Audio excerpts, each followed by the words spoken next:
Hi, welcome back guys. This is your friend, Parallel Deku, back with another fanfiction. This is the series of What If Deku Joined the League of Villains? Now before starting, please give this video a like. And subscribe to the channel if you want more videos like this. Now let's get into the fanfic. Deku's POV. The annoying buzz of my alarm clock pulls me out of yet another nightmare. I would be relieved if it weren't for the fact that I was actually enjoying it. I pull my stiff and tired body up off my bed, rubbing my eyes before glancing at the clock. 9:30 a.m. That's not good. I quickly throw on my uniform, not bothering to tame my unruly green and black hair, and rush out of the dorms, practically sprinting to class 1A. I make sure to freshen up a bit before I go. I throw open the door, drawing all eyes toward me. The look I receive from Aizawa-sensei has my fluffy green ears folding back. Late. Again, he states, clearly unimpressed. Okay, so maybe I've been late a few times recently. And by late, I mean every day. But it's not my fault. You try being in the same class as the two most attractive boys in your grade. And if that isn't hard enough, I'm their mate. You're probably a bit confused right now. I just called them attractive. Why wouldn't I want them to know I'm their mate? Well, the thing is, they don't actually know. Yeah, I'm bonded to two amazing guys, and yet they have no idea. They know they have a third mate, even though they were surprised at first. It's not impossible to have two mates, of course, but it is extremely rare. Anyway, when I got my mark, they were already together. My mark soon appeared on both of them as well, and ever since then, they've been searching for their mate. I'm lucky I have a decent brain and managed to create a cover story that hides the mate bond from them. Unfortunately for me, I still feel every bit of it. Being so close yet so far from them feels maddening. I spare a glance at the two, and all the breath in my lungs leaves me at once.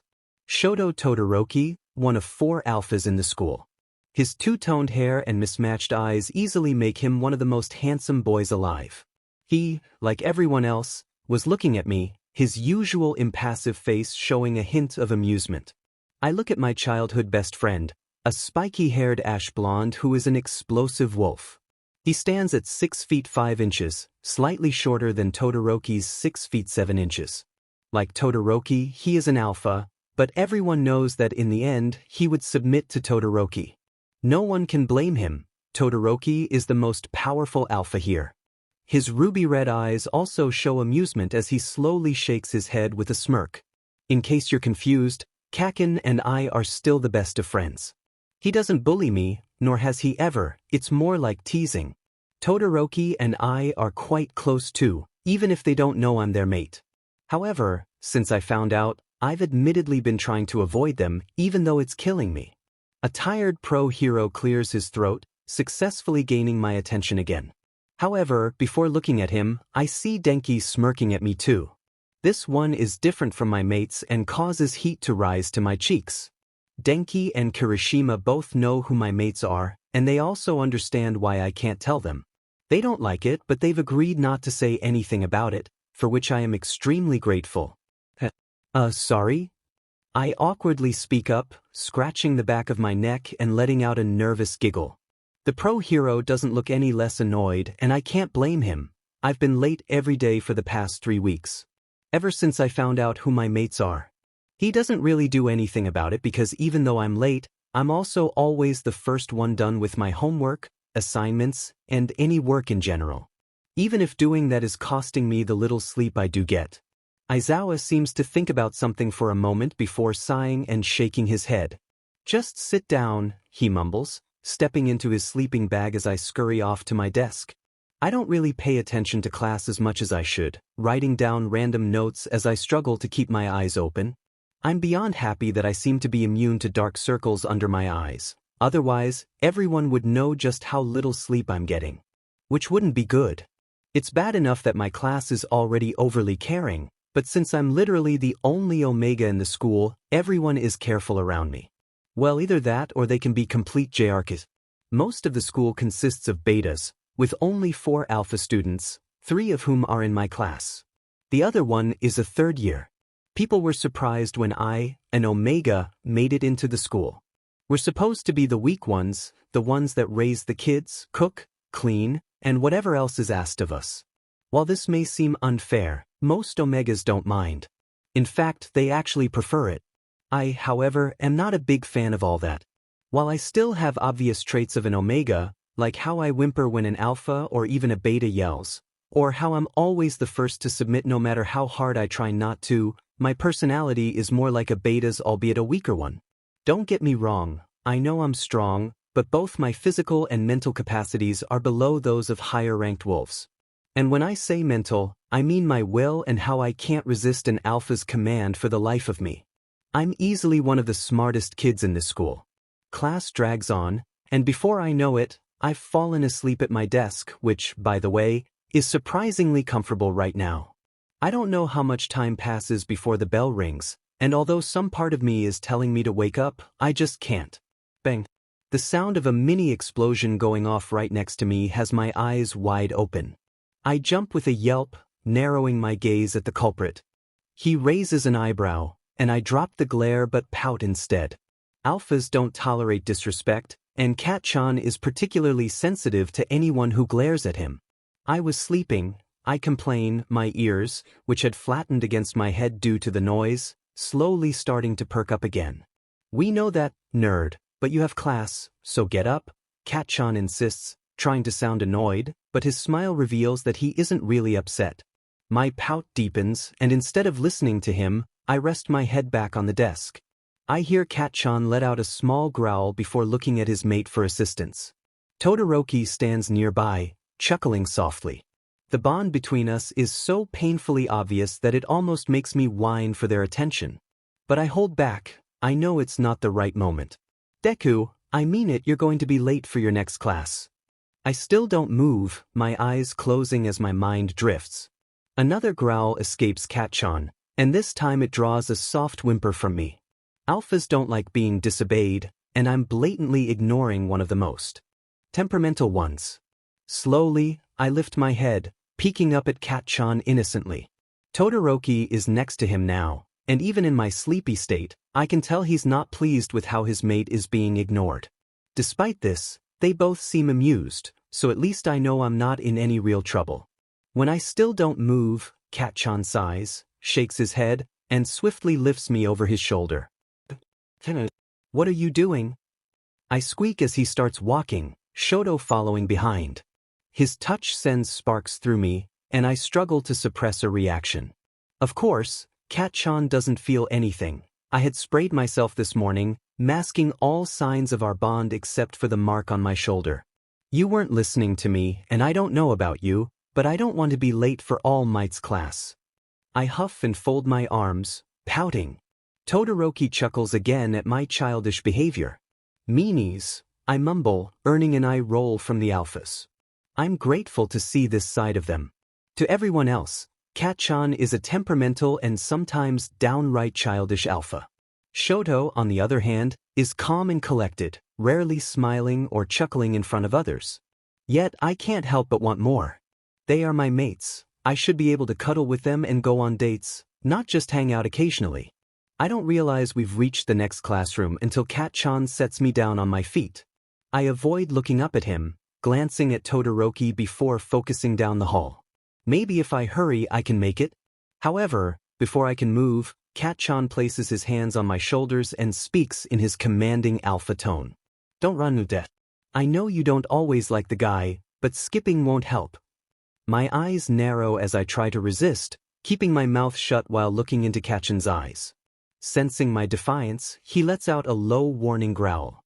My resolve crumbles, and I let out a small whimper, looking down. Yes, Alpha, I mumble sadly, pouting at my shoes. Hey, Todoroki speaks up from beside me as Cat-chan throws an arm around my shoulder.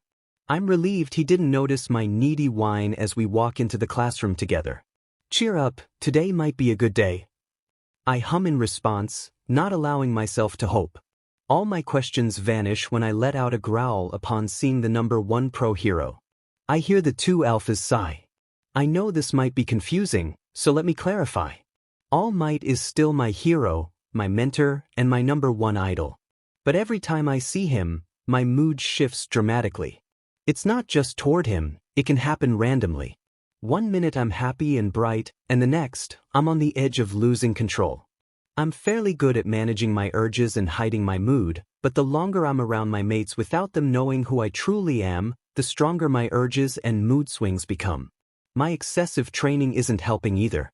I'm pushing my limits almost every day, and yet All Might only pushes harder. If I'm honest, he's not the best mentor. But despite my frustrations, he remains my favorite. Once Kat-chan manages to get me into my seat, he and Shoto head to the back of the class, immediately starting a debate about who gets to sit by the window. They're perfect for each other, but they could argue about anything. Now that I'm alone, I quickly pull out the mini spray bottle from my pocket and spray it around again. I'm acutely aware of their presence after being so close to them, even making contact with one. The pounding in my head is a clear sign that what I'm doing isn't healthy, but I can't tell them, even if I wanted to. The sound of All Might's voice is grating, and even though it makes me want to lash out, it distracts me from my two mates at least for now. This is going to be a long day. Lunch arrives soon enough, and I can't leave my classroom fast enough. The combination of my mate's sense and All Might's presence is overwhelming. It's so intense that I start scratching at my skin, almost to the point of drawing blood. I don't mind, though, in a way, it's almost enjoyable to feel that physical pain. Emotional pain is another story, especially when I think of my mates. I have no idea how I managed to last that long with them. It feels like a new record for how long I've been able to handle their closeness. My mood is still volatile, and I'm doing my best to maintain the innocent Deku everyone knows and loves. That said, the smile on my face is fake, and the next person who tries to talk to me will likely receive a harsh response. To say I'm in a bad mood would be an understatement. I skip my meal, which is something I do often. If anyone saw me without a shirt, they would immediately know my eating habits. When I reached my table, Uraraka and Ida were already deep in conversation. "Hey, Deku-chan."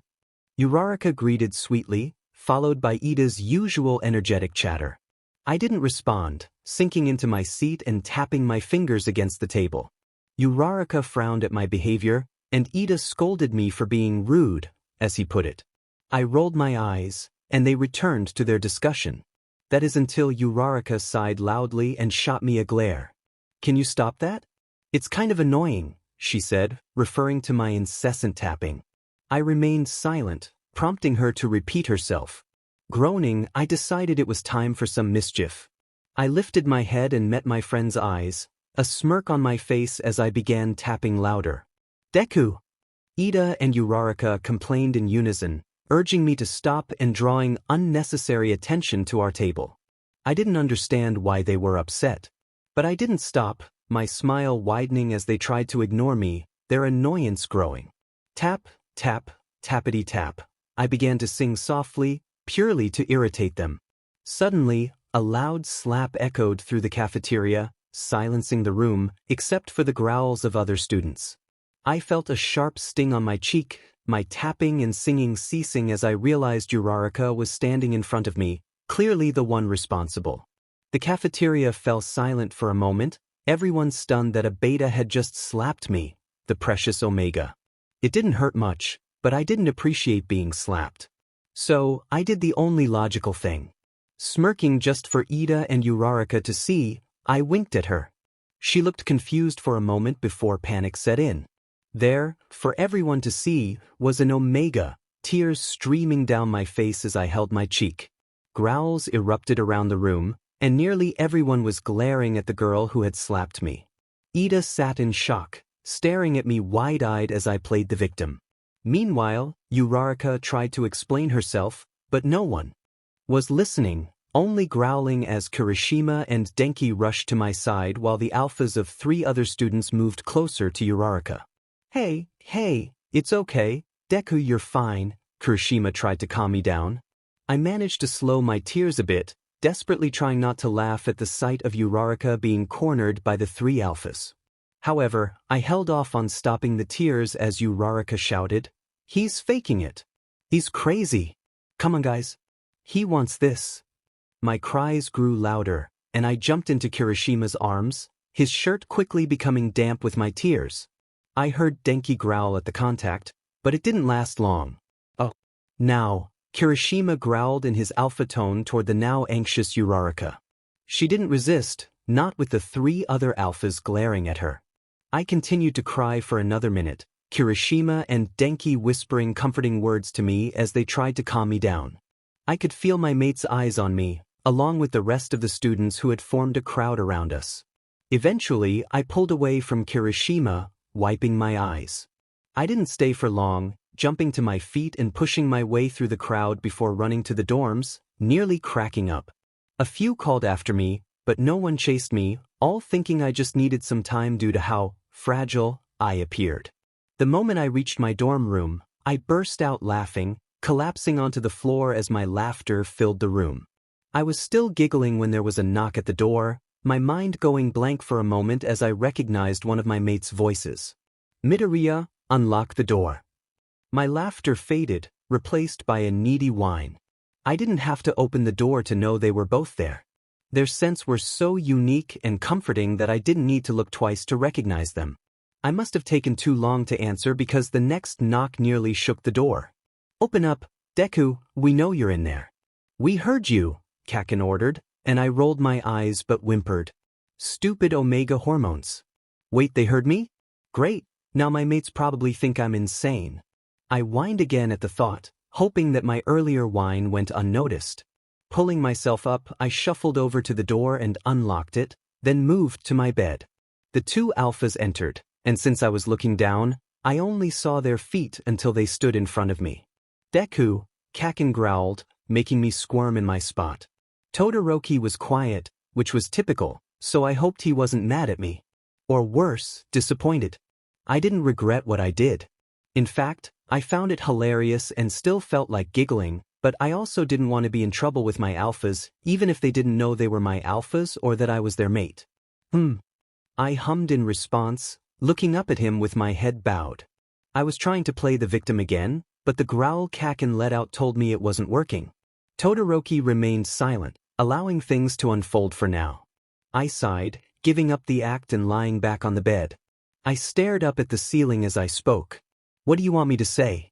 I was bored, and Uraraka said I was annoying her. I whined, pouting. And were you annoying her? Bakugo asked, trying to be patient. I think he understood why I was acting this way. Even if they didn't know what caused my behavior, they were fully aware of the outcomes from my previous outbursts. No. Maybe. Kind of. Please. I was annoying her, but she could have just left. I defended myself, sitting up and looking at them, though not directly in their eyes. I was in trouble, and while I knew they wouldn't mind, the omega in me forbade me from making eye contact unless given permission.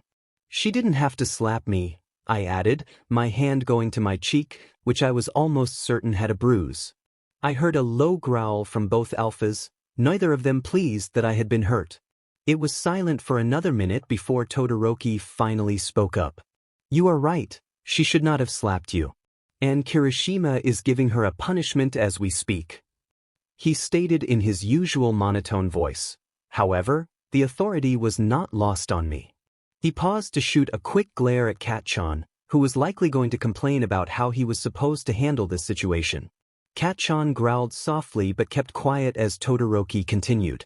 However, making Uraraka the bad guy to that extreme was uncalled for. I expect you to apologize, just as she will to you. You are also grounded for the remainder of the week. His tone left no room for arguments, but being who I was, I had to speak up. She fully deserved what she got, she's lucky I didn't retaliate.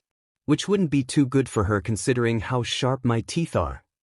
I am not apologizing to her. And you can't ground me. I protested, narrowing my eyes at the alpha. He didn't growl or glare at me like Kat-chan did. Instead, he raised one eyebrow and said, almost mockingly, "Oh, really?"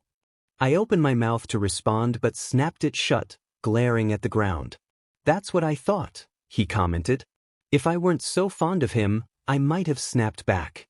Okay, maybe not. They were alphas after all, and while I occasionally pushed back, I didn't think I'd ever truly challenge them. It was silent for a while before Kat-chan spoke up. I expect you to do as told? Yes, alphas, I replied, no longer glaring but pouting at the ground. Hey, cheer up. We can play video games later. Katsuki, he is grounded. He can't play video games, Todoroki interrupted his mate. I heard him whine, obviously upset that we couldn't play, but he didn't push it any further. I was actually a bit surprised. We hadn't played video games for a while now, which was my fault. I tried to avoid being near them too much. I just couldn't bear it. Even now, all I wanted to do was jump into their arms and never leave their warmth. Stupid punishment, I heard Kat-chan mumble as he walked out with Shoto, both saying their goodbyes as they left. I sighed once they were gone, already missing them. The remainder of the week passed quickly. When I woke up the day after the incident, I was back to my old self and instantly felt guilty. I was out of my dorm and dressed for school remarkably quickly, all to run to Uraraka's room where I apologized repeatedly. I even cried at the thought of losing one of my best friends, even if she was just a friend. Thankfully, she forgave me as I did her. Everything was going well. I was able to control, or at least hide, my mood and stay out of trouble. I still thought I didn't deserve a punishment like grounding, but I felt bad for what I did to Uraraka. I even got to class on time. It was all good, and not just for me either. Todoroki's and Kachin's little group was getting even more popular. Kirishima and Denki finally told people they were mates. And Uraraka found her mate, someone named Toga. However, it didn't last long. Friday came around, and I was 2 hours late for class. I had a particularly nasty nightmare the night before and wound up only getting 30 minutes of sleep. When the time for school came, I couldn't bring myself to get up. I didn't want to see my mates so happy without me. I knew it wasn't their fault, but seeing them move on without me would only make my mood worse. So here I was, lying on the floor of my dorm room, 2 hours after I was supposed to be in class. I felt overwhelmed by darkness, and the voices in my head screamed at me. I had cuts on my wrists, hips, ankles, and thighs anywhere I could reach, really. Despite this, I wore a smile on my face, my cheeks stained with tears. I knew this was coming. I guess it was expected.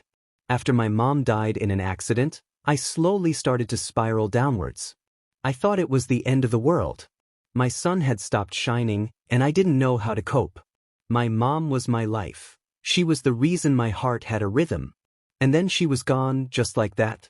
She slipped through my grasp and fell into a black abyss, taken by death. Stolen from me. All I had left was Kat-chan, but he started to pay more attention to his mate, Todoroki. I didn't want to live anymore. I wanted to give up. Everyone seemed happy. Just as I was about to give up, I found them my mates. And I had a new reason to live. When I discovered Kat-chan and Todoroki were my mates, I was overjoyed. Perhaps someone would actually love me. I mean, I guess I had Uraraka and Ida, but they clearly weren't real. I couldn't wait to tell them, to find love and acceptance, something I had been devoid of since my mom's death. But then she showed up.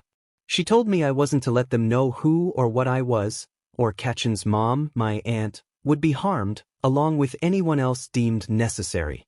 And just like that, I felt alone again. I made do with what I could have. I created a potion to hide my mate bond. I made 2 new friends. I tried to ignore Ida's and Uraraka's true feelings. I trained with all my heart, learning to love the pain I felt when breaking a bone or slicing my skin open. I ignored the side effects of my potion, such as delusions, depression, anxiety, and more. It's funny what a fake smile and long sleeves can do. They're better off without you, the voices would whisper, telling me I was weak, useless.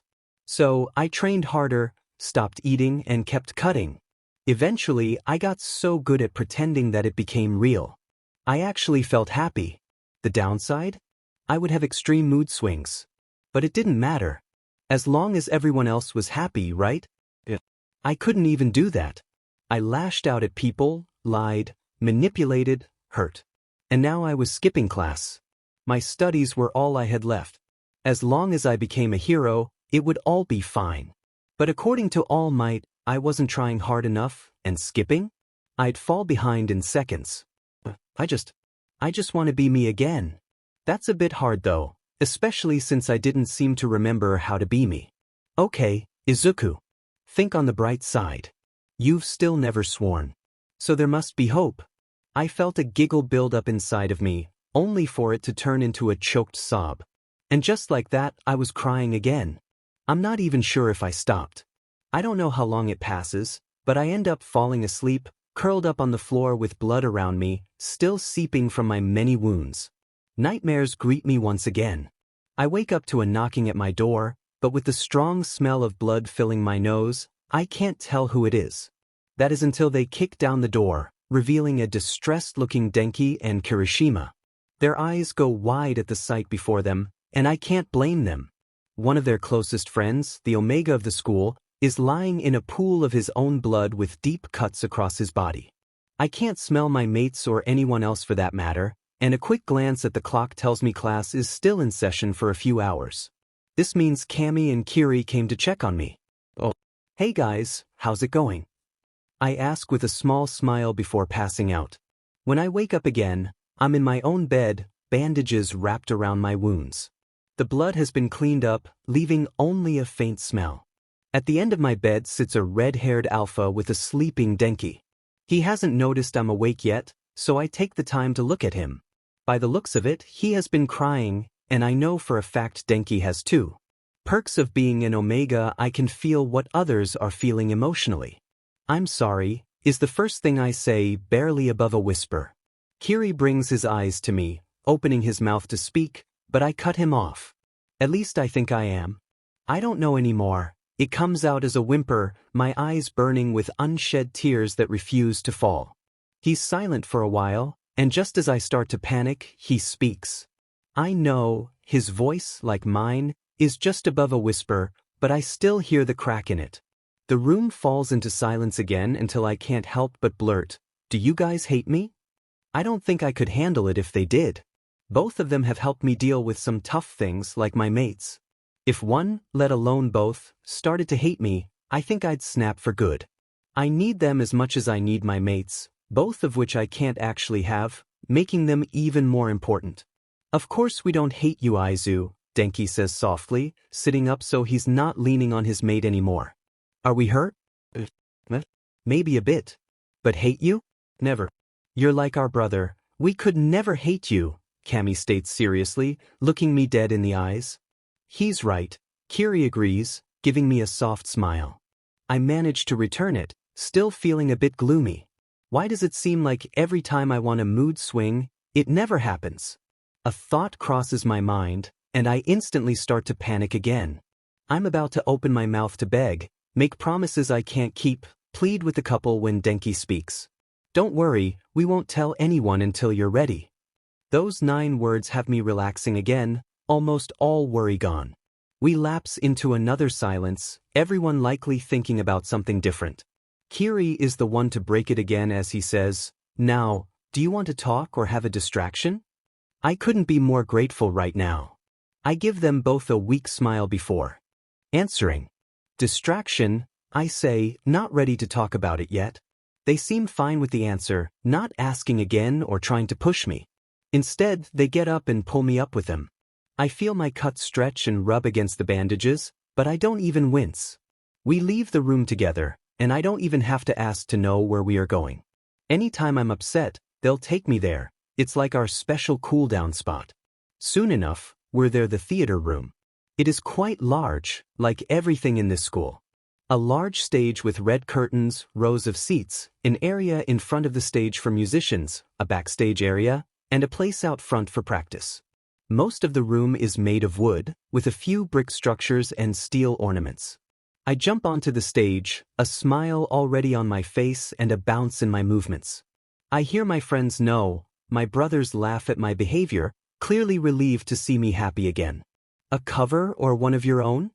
Cammy asks, grabbing a guitar with his mate as I stand behind the microphone. Original, worst day of my life, I answer, receiving a nod in return. Only Kiri and Cammy know I sing, not even Katchan knows. I also write my own songs, working on them whenever I have the time. Kirishima and Denki both set aside their guitars, one going to the piano and the other planning to use only his hands, giving me the signal to start singing once they are ready. I breathe in, smile still on my face as I begin. Well, my manager rang. He said, "I hate to break the news, but the label called today. They said they have to cut you loose. I felt broken like a vase that had fallen from the roof. Tears rolling down my face. Lord, what am I to do? I was once told that my voice was like velvet, soft and fragile. My face loses its smile as I continue, purely to get into character, to feel my music. It's still clear I'm happy by the way I'm bouncing on my feet or swaying back and forth. I felt pain in my life so far. A fractured wrist and a broken heart, but this is sure to leave a nasty scar. One that might not heal. The piano's tune echoes throughout the room, along with my voice and the clapping. So I said, "This is the worst day of my life. It's the worst day of my life. And I don't know how I'll survive. It's the worst day of my life. I'll admit it's a struggle. Finding light in the tunnel. This is the worst day of my life. It's the worst day of my life." The words roll off my tongue with ease, knowing them by heart. Kiri and Kami hum along, both of them not particularly fond of singing but possessing a talent for playing instruments. Well, I gave up my degree and moved away from home. I was following my dream, but now there's nowhere I can go. So, I called my mom and was crying on the phone. I was acting like a child, but I was all grown up. I felt pain in my life so far, a fractured wrist and a broken heart. But this is sure to leave a lasting mark, one that might not heal. So I said, "This is the worst day of my life. It's the worst day of my life. And I don't know how I'll survive. It's the worst day of my life. I'll admit it's a struggle, finding light in the tunnel. This is the worst day of my life. It's the worst day of my life." I thought to myself that now is the time to choose. I can pick myself up or I can give in to the blues. So I swore in my heart that I was never going to lose. I would crawl until I made it because I had something to prove. I felt pain in my life so far, a fractured wrist and a broken heart. But this is sure to leave a lasting mark, one that might not heal. So I said, "This is the worst day of my life. It's the worst day of my life. And I don't know how I'll survive. It's the worst day of my life. I'll admit it's a struggle, finding light in the tunnel. This is the worst day of my life. It's the worst day of my life." My voice faded, but a smile returned to my face, the current episode forgotten. I turned to look at the two other wolves, seeing smiles on both their faces. "Again," I pleaded, giving them my best puppy dog eyes. They chuckled and shook their heads, but then their expressions turned serious. "Better?" Kaminari asked, hope evident in his voice. I softened my smile and nodded, understanding without needing further explanation. They smiled back and opened their arms. I didn't hesitate, running into them. It wasn't the embrace I craved, not as satisfying as having my own mate's arms around me, but it still felt nice. It was still the love of a brother. The day passed quickly after that, the three of us singing one more song before they had to return to class. They reminded me to change my bandages later and promised to keep my secret. We said our goodbyes before parting ways, Kaminari and Kirishima heading to class while I went to my dorm room. The moment my head hit the pillow, I fell into a much-needed sleep. The next day, I practically skipped to class, albeit a bit late. But I didn't care. I was in such a good mood that I felt like laughing until I could hardly breathe. My ears, which had been flat against my head for days, were now perked up, twitching with every sound. I think my tail was even wagging. I swung the door open, instantly drawing everyone's attention. My smile widened as I waved to the class, bouncing on my feet. I glanced at Kat-chan and noticed he looked terrified or, at the very least, extremely worried. It made me giggle. Looking around again, I saw most of the class staring at me with a mix of wide and narrowed eyes. All except Todoroki, who seemed to be watching in amusement, though to anyone else, it might have looked like his usual bored expression. I also noticed a certain troublemaker was missing from the class. Ignoring Sensei Aizawa, who looked ready to scold me, I tilted my head and asked, "Where's Mineta?" There was a moment of silence where everyone, including Todoroki and Aizawa, simply blinked at me. The silence was soon broken when Kaminari snorted, followed by a wave of snickers and chuckles. I even saw Todoroki crack a small smile, which was a rare sight. Mr. Aizawa shot a quick glare around the classroom, silencing everyone once more. Turning to me with a scowl, he said, "If you sit down, I can tell you and the rest of the class where he is." My smile returned instantly as I nodded vigorously and skipped to my desk, noticing my brother's confused stares. "Sure thing, Caterpillar," I replied as I plopped myself onto my chair. Adjusting to sit cross-legged, I heard him growl, and it took everything in me not to flinch. No matter my mood, it was hard to resist the instinctive response. But I managed to hold my ground, surprising everyone, including myself. I growled at my teacher at an alpha. I giggled right after, covering my mouth, my eyes sparkling with joy and mischief. I could feel the unease in the classroom. Todoroki was the only one unaffected by my behavior. A glance at him revealed he was trying to stifle a laugh, if not hide a smile. "No wonder he's single, look at him, no one wants a crazy Omega," Uraraka whispered to Ida, who nodded in agreement. Not many heard her, but those who did either shot her disapproving looks or growled at her and the robotic blue-haired boy. I undoubtedly heard them, and it was like a switch flipped. My laughter stopped abruptly, drawing everyone's attention to my sudden silence. My face was devoid of any smile, staring straight ahead with no particular emotion. It only made the class more uncomfortable. Even Todoroki seemed unsettled.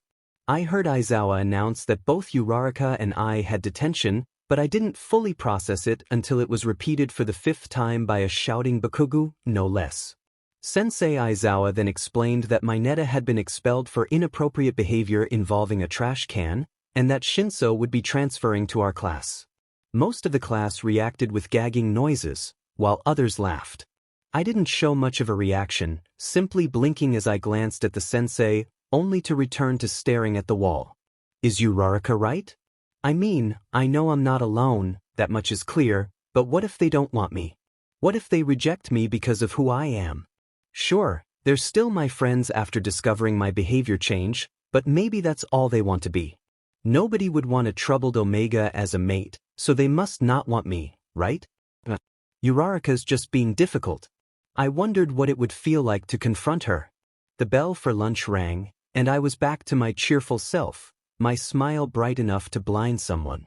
I was fairly certain I was giving my classmates whiplash with my mood swings, but oh well. A few people came up to me before leaving to eat to ask if I was okay, and I just giggled, nodded, and said that I was fine. Todoroki and Kat-chan were the last ones to approach me, making my smile grow. I had to force myself not to jump into their arms or shout that we were meant to be. I was bouncing in my seat, still in detention, looking up at them with a giggle. "Hey Sho. Kat-chan." I greeted happily. I tilted my head to the side upon seeing Todoroki's cheeks turn a light shade of pink. Kat-chan noticed too and snickered, elbowing his mate in the side to bring him back to reality. "But we just wanted to tell you not to do anything reckless," he said, shaking his head to will the blush away. I giggled again, pointing to myself with big, innocent eyes. "Oh, trouble? Never," I responded before falling into another round of giggles. Let's not forget the last time you were like this. You caused quite a scene with a 1B student," Kat-chan said deadpan, shaking his head with a small smirk. "Huh, I forgot about that," was all I said in response, my smile still in place. I giggled once again upon hearing Todoroki mumble, "It was hilarious," remembering how much he laughed at the sight. He then cleared his throat, looking at me with a stern stare, or what looked like one. I could see the amusement in his eyes. "So, no causing chaos with any of the students," he ordered before pulling Kat-chan out of the classroom with him, just as Aizawa came back in. "Okay then," I thought with a giggle, "I won't cause any trouble." My plan was almost ready. Unfortunately, I couldn't get my hands on any liquid, so I got the next best thing, glitter. The finest pink glitter I could find on short notice. I planned on getting some light-hearted revenge on Uraraka and having some fun while I was at it. The pink-cheeked beta was currently asleep with her head on the desk, and Mr. Aizawa had left the classroom to go to the bathroom. Perfect. Working quickly, I positioned the bucket of pink glitter on top of the door. I had to borrow the ladder from the supply closet.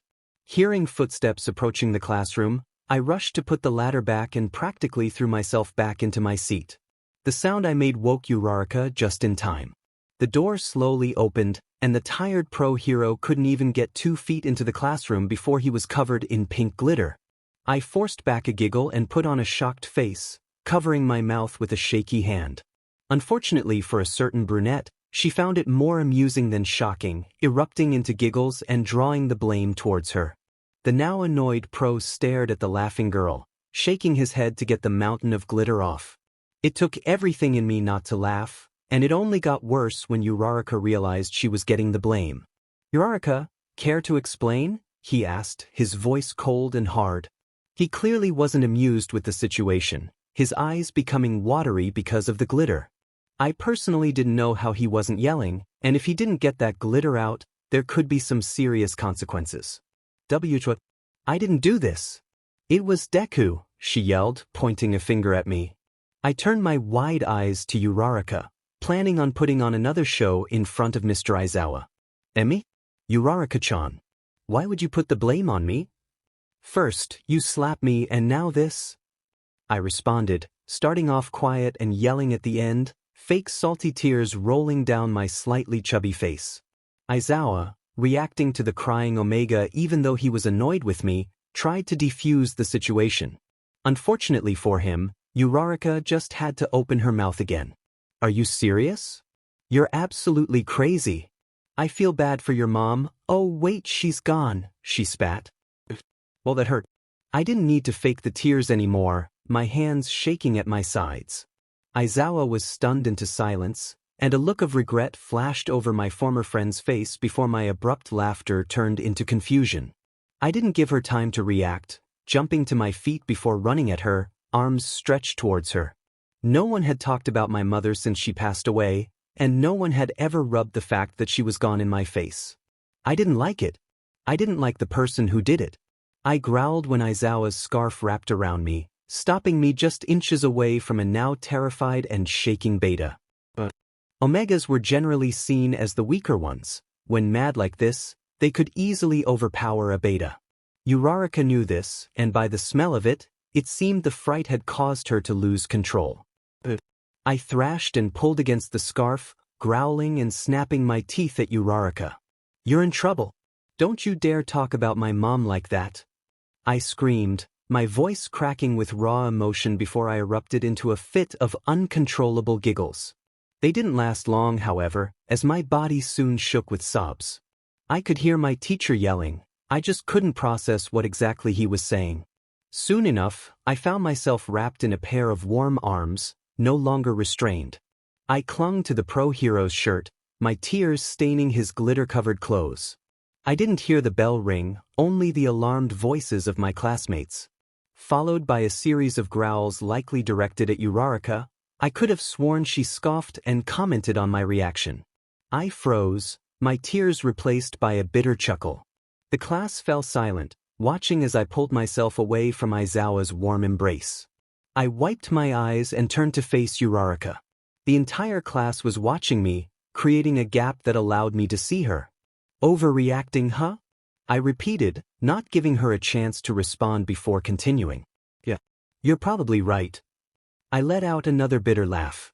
"I mean, you did just speak the truth. My mom is gone, has been for a while now, I guess." I noticed a flash of regret in Uraraka's eyes, though it didn't linger long, and I caught looks of pity from everyone else. "But how would you feel? How would you feel if the person most dear to you, more important than any friend, even your closest companions, suddenly vanished? Never to return. Never to tuck you in at night and tell you everything would be all right. How would you feel if someone you thought was your friend rubbed that in your face?" I stepped closer to Uraraka with each word. Seeing her open her mouth but not detect any guilt in her eyes, I added, "Sure, I might not have been the best friend, but that's just cruel. So how about you stop being inconsiderate and acknowledge when you've gone too far?" With that, I turned away, ignoring the gasps at my language and the calls of my name. I didn't go to my dorm room, knowing that if someone was sent after me, that would be the first place they would look. Instead, I made my way to the theater room. I wasn't crying anymore, but I wasn't smiling either. My mood was shifting too quickly for me to decide how I felt. But the voices were back, whispering, screaming. They were something I had dealt with for a while but never got used to. I had been foolish enough to hope they were gone once. Of course, they weren't, and now I would never forget that. I just needed to let off some steam. If I learned anything since I started using that potion, it was that bottling things up only made my mood swings more explosive. And since I couldn't exactly take my frustrations out on someone else, I was going to do the next best thing: sing. I wasted no time, heading straight to the stage, grabbing my acoustic guitar, and taking my place behind the microphone. I closed my eyes, trying to clear my mind before starting. When that didn't work, I took a deep breath and began strumming the strings of my guitar, preparing to sing another original song, perfect for today.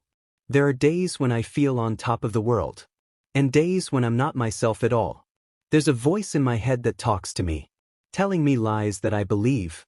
Tears gathered in my eyes once more as my fingers danced over the guitar strings, my voice echoing off the walls. And his voice is like thunder. And I keep falling under. I'm not who I wish to be. Now I just want to break down. But I won't say it out loud. So how do I make you see? My head started to clear as I continued, a small smile forming as the tears fell down my already tear-stained cheeks. I keep on hearing voices. They're questioning my choices. I lay awake, I can't sleep, no. The cycles I try to break. But I just can't seem to shake them. Guess I'm stuck in this routine. When I hear the voices say, "You're not good enough. You should give up. You'll never find love."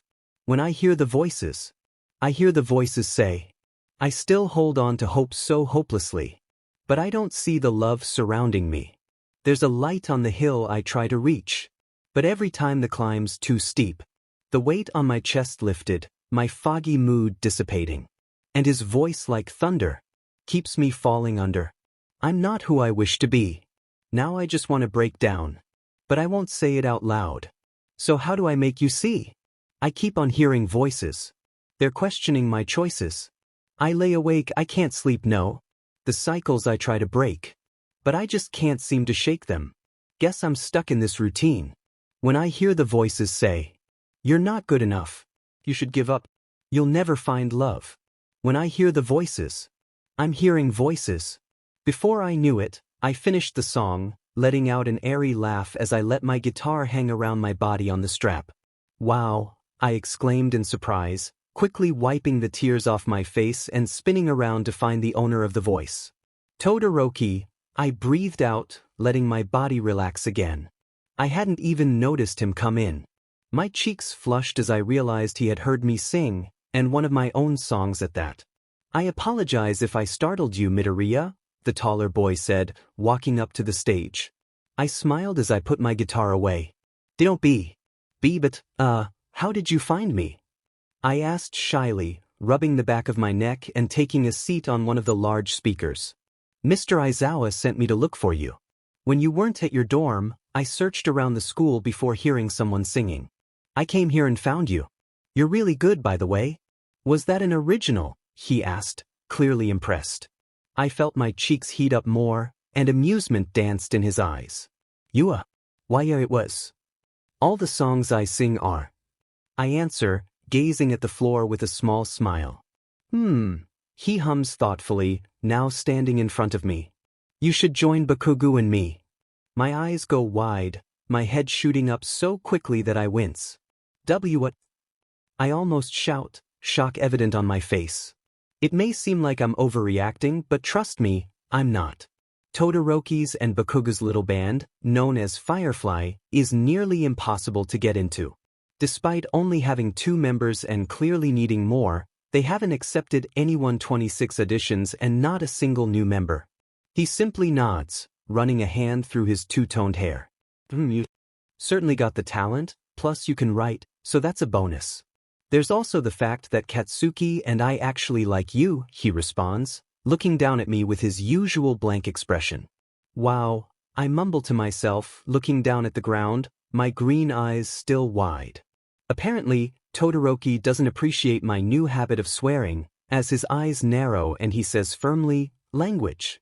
I let out a nervous laugh, looking up at him once more. "Sorry to do." I say sheepishly. He hums in response, seemingly satisfied. It's quiet for a moment before he speaks again. So, what do you say?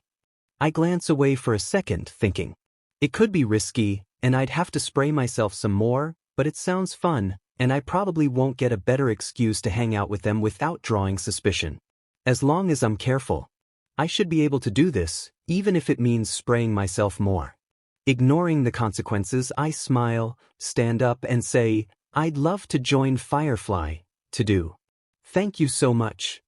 I'm almost sad that I don't start crying. Stupid, right? I guess it just reminded me that I'm not the same anymore. I don't think I will ever be back to my old self, and I'm not sure I'll ever be okay with that. After I thanked Todoroki, we talked for a bit before he left to go back to class, giving me instructions to head to my dorm room. I was grateful when he didn't ask if I was okay. I didn't want to have to lie to him any more than I already had. I made my way into the cafeteria, already done with the day. President Mick's voice still rang in my ears from when he was teaching us English. I was so close to losing my patience. Unfortunately, the bell rang before I could get my lazy self up from my desk. As I started walking toward my lunch table, whispers arose around me. I didn't catch many, but the ones I did had my blood boiling. I heard he pays people to sleep with him. Midoriya? Yeah, Uraraka said something about him being with other people's mates. What a mess. Someone told me that he hurts himself. Apparently, his mates rejected him because he refused to stop being with other people. I spare a glance around the spacious room, both my brothers and mates coming toward me with worried looks. My eye twitches as I realize just about everyone was whispering, only a few handfuls of people trying to defuse the situation. Walking quickly so no one can stop me, I approach my lunch table, finding both Ida and Uraraka talking to each other. Hey, Uraraka-chan. I greet, a big smile on my face. Whether it's fake or not is irrelevant. With an annoyed huff, she turns to face me, glaring as she speaks. What, Deku? I let my smile fall slightly, putting a hand over my heart in an overly dramatic way. And here I was just coming to tell you that I'm proud of you. Her face morphs into a confused one. It does that a lot. Poor girl. Proud? For what? By now, the whole room is listening, and those who weren't are beginning to. Todoroki, Bakugo, Kirishima, and Denki are behind me now, looking ready to intervene if I try anything foolish. Silly bean. I'm proud that you're spreading something other than your legs for once. There's a beat of silence before the room erupts into laughter, all but Todoroki, of course. I swear, he'd be the king of, try not to laugh. Her whole face goes red, and she turns her glare onto Ida, who immediately stops laughing. Spinning around to look at me again, she stammers, "Why?" Says you, paying people to be with you. I'm not the one in the wrong here. The cafeteria falls into silence again, only a few snickers escaping from Uraraka's comeback. I roll my eyes, folding my arms over my chest as I speak. Says the one with Ida, even though you both already have mates. Both their eyes go wide, laughter replaced by growls. Cheating on a mate is a big no-no. It physically hurts to be cheated on by a mate, and in extreme cases, it can even lead to serious consequences. Why, you're just jealous, she shouts, her face as red as Kirishima's hair. I'm jealous of people who don't know you, I shoot back, snickers and chuckles circulating once again. Yeah, well, at least I have parents. Silence. It takes everything in me not to pounce on her. The only thing stopping me is a hand from one of my mates on one shoulder and a brother's on the other. And I couldn't feel any worse for them. I scream at her, watching her face somehow get darker. I'd slap you, but that would be animal abuse. We're both screaming now, my face red with anger and her embarrassment. If ugly were a crime, you'd have a life sentence. WL. You're fat. She stutters, clearly running out of comebacks. I'd be lying if I said that didn't hurt, though. I'm already starving myself, what more can I do? I can lose weight, but you'd still be a self-absorbed doll. You're just a stupid omega. And yet I'm still stronger than you. Looking like she's had enough, she stands up, glaring down at me. I can see her flinch when the three alphas behind me growl, along with the beta. She doesn't back down, however, taking a step toward me. I shake off the hands on my shoulders, letting out a growl of my own. She returns it. We're standing face to face now, even if I must look up just a bit. No one tries to get between us. It would be a dangerous move. When I growled at her, she took it as a challenge, and when she growled back, so did I. Add those two up, and it means we're currently challenging each other, seeing who is the stronger one. If Uraraka was at least an average beta, I wouldn't stand a chance. However, since Uraraka is the weakest beta around, it's a 50-50 chance of who will win. My growl grows louder, as does hers. I flinch back, my growl fading into silence. Pride fills her eyes as she sees me flinch. I try to make my growl louder, but all I hear are whispers. Useless. Such a loser. My growl quickly turns into a whimper, my head bowing in Esbimson as a sign of defeat. I hear her laugh, scoffing at me before speaking with venom. See, just a weak, stupid Omega. Why don't you do everyone a favor and disappear? Tears build in my eyes but vanish in an instant. I lift my head, a large smile on my face, and a giggle escapes my lips. The huge room, which had filled with growls, goes silent, everyone staring at me. My eye twitches as I continue to laugh, clutching my stomach as I struggle to breathe. Is he okay? Maybe he really is crazy? What the hell is wrong with him? It's scaring me. I am all too aware of the whispers going around, doing my best to ignore them, knowing that there's no way people think I'm normal now. What the hell is wrong with you? Uraraka screams, my laughter abruptly coming to a stop along with the whispers. The bell rings, but no one moves, everyone frozen in place as they listen to the screaming match. What's wrong with me? You just told me to disappear, and you want to know what's wrong with me? I feel hands on my shoulders but immediately shake them off. You don't think I've tried? I cut myself off, ignoring the gasps from my remark and squeezing my eyes shut with a sigh before letting out an empty chuckle. I'm not going to give you the satisfaction of seeing me break down. You're not worth it, I say calmly, opening my eyes to stare at the angry beta. She puffs out her cheeks, looking away from me with a scowl. I roll my eyes, and like a switch going off, I'm smiling again, turning around to face my two worried brothers and angry friends. Pushing that aside for later, I shout in a cheerful voice, right? Show's over. If you would all please leave and go to class before I somehow end up getting the blame for all the students in the school being, a quick look at my watch, 5 minutes late. I giggle as all the students rush out, tripping over each other in a scramble to make it out of the cafeteria. Come on, Deku starts to speak, but I tune him out when I hear Uraraka mumble something. Crazy JRK. I spin around, my fist meeting Uraraka's face. Watch your language. I giggle as she falls onto the floor. Just where she belongs.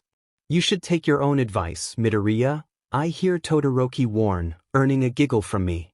Will do. Gotta go now, is all I say before skipping away. I can hear them talking to each other as I leave. Are we not going to address what just happened? Kirishima asks. Or how he's been struggling? Kachan adds. We will, we just need to be smart about it. Todoroki replies. Guys, are we just going to ignore Uraraka's unconscious body? Okay then. Kaminari says. It's been a week since I punched Uraraka. We don't talk to each other anymore. In fact, no one really talks to me anymore. They act like I'm a ticking time bomb, and each time my mood changes, they all flinch away. I think news about why Uraraka was out for 3 days spread around. On the bright side, however, I made a new friend Shinso. He's actually quite cool, and he doesn't care that I have a few loose screws. I introduced him to Denki and Kirishima. He thought they were weird at first, but now they're best buddies, not that he'd admit that, though. Todoroki and Kachan were already friends with him. Well, Todoroki was at least, Kachan, not so much. All 5 of them tried to get me to open up, to talk about how and why I struggled, among other things. Each time the topic would come up, I would walk off or pretend I didn't hear them, or I would just swear over and over again. That, however, stopped when Todoroki found out. He made me write lines, so many lines. Eventually, they gave up, letting me open up when I was ready. 3 of the 2 still don't know I hurt myself, with Kirishima and Kaminari keeping it a secret as promised. They both warned me, however, that it wouldn't take long for the others to figure it out. I already knew this, though. They're not idiots. Sadly. Currently, I was trying to convince the 2 alphas to let my other 3 friends join the band. It wasn't going well. I said no, Kat-chan repeated, the only one to speak this whole time. We were in the theater room, rehearsing for our weekly show at the cafe down the road. It was my first show, and I was ecstatic. However, I really wanted my friends to join the band, and I wasn't going to give up easily. Why not? I pouted, picking up the microphone. Because they're idiots, he answered, already sitting behind his drums. How come he's allowed to swear? I whined to Todoroki, who gave me an unamused look. I went back to whining at Kat-chan. They're your friends. Correction, 2 of them are. And that doesn't mean they have any talent. They do, though. Kirishima and Kaminari are amazing with the bass guitar, or any guitar for that matter, and Shinso is really good with the keyboard or piano, plus he can sing. They all can. 2 just don't like to. He let out an annoyed groan, looking over at his mate before turning back to me. Fine, ask Icy Hot. I turned my puppy eyes to Todoroki, who smiled and shook his head. Sure, why not? Tonight, we go to our gig, and tomorrow we'll hold auditions for them. I clapped my hands together with a giggle, poking my tongue out at Kat-chan, who was glaring daggers at an oblivious Todoroki. Tis, whatever, can we just start now? He grumbled, making both Todoroki and me laugh. After rehearsal, we all went our separate ways. Todoroki asked if anyone wanted to go get a drink, but I turned down the offer, needing to reapply the spray that conceals the mate bond. I'd be lying if I said that spraying myself more often wasn't affecting me. Kat-chan also declined, mentioning something about needing to study. Upon entering my dorm room, I rolled up my sleeve to see the many cuts on my wrist. They're healing fast. That won't do, I mumbled to myself with a giggle. I hadn't done any major cutting since being caught by Kami and Kiri, but I never stopped entirely. I didn't think I could anymore. It was just too addictive. There was something about the pain, the way my blood seeped from the cuts and trickled down my arm. It was just so thrilling. I locked the door before grabbing my knife. Letting out an excited giggle, I skipped over to my bed and sat down, rolling up both my sleeves as quickly as I could.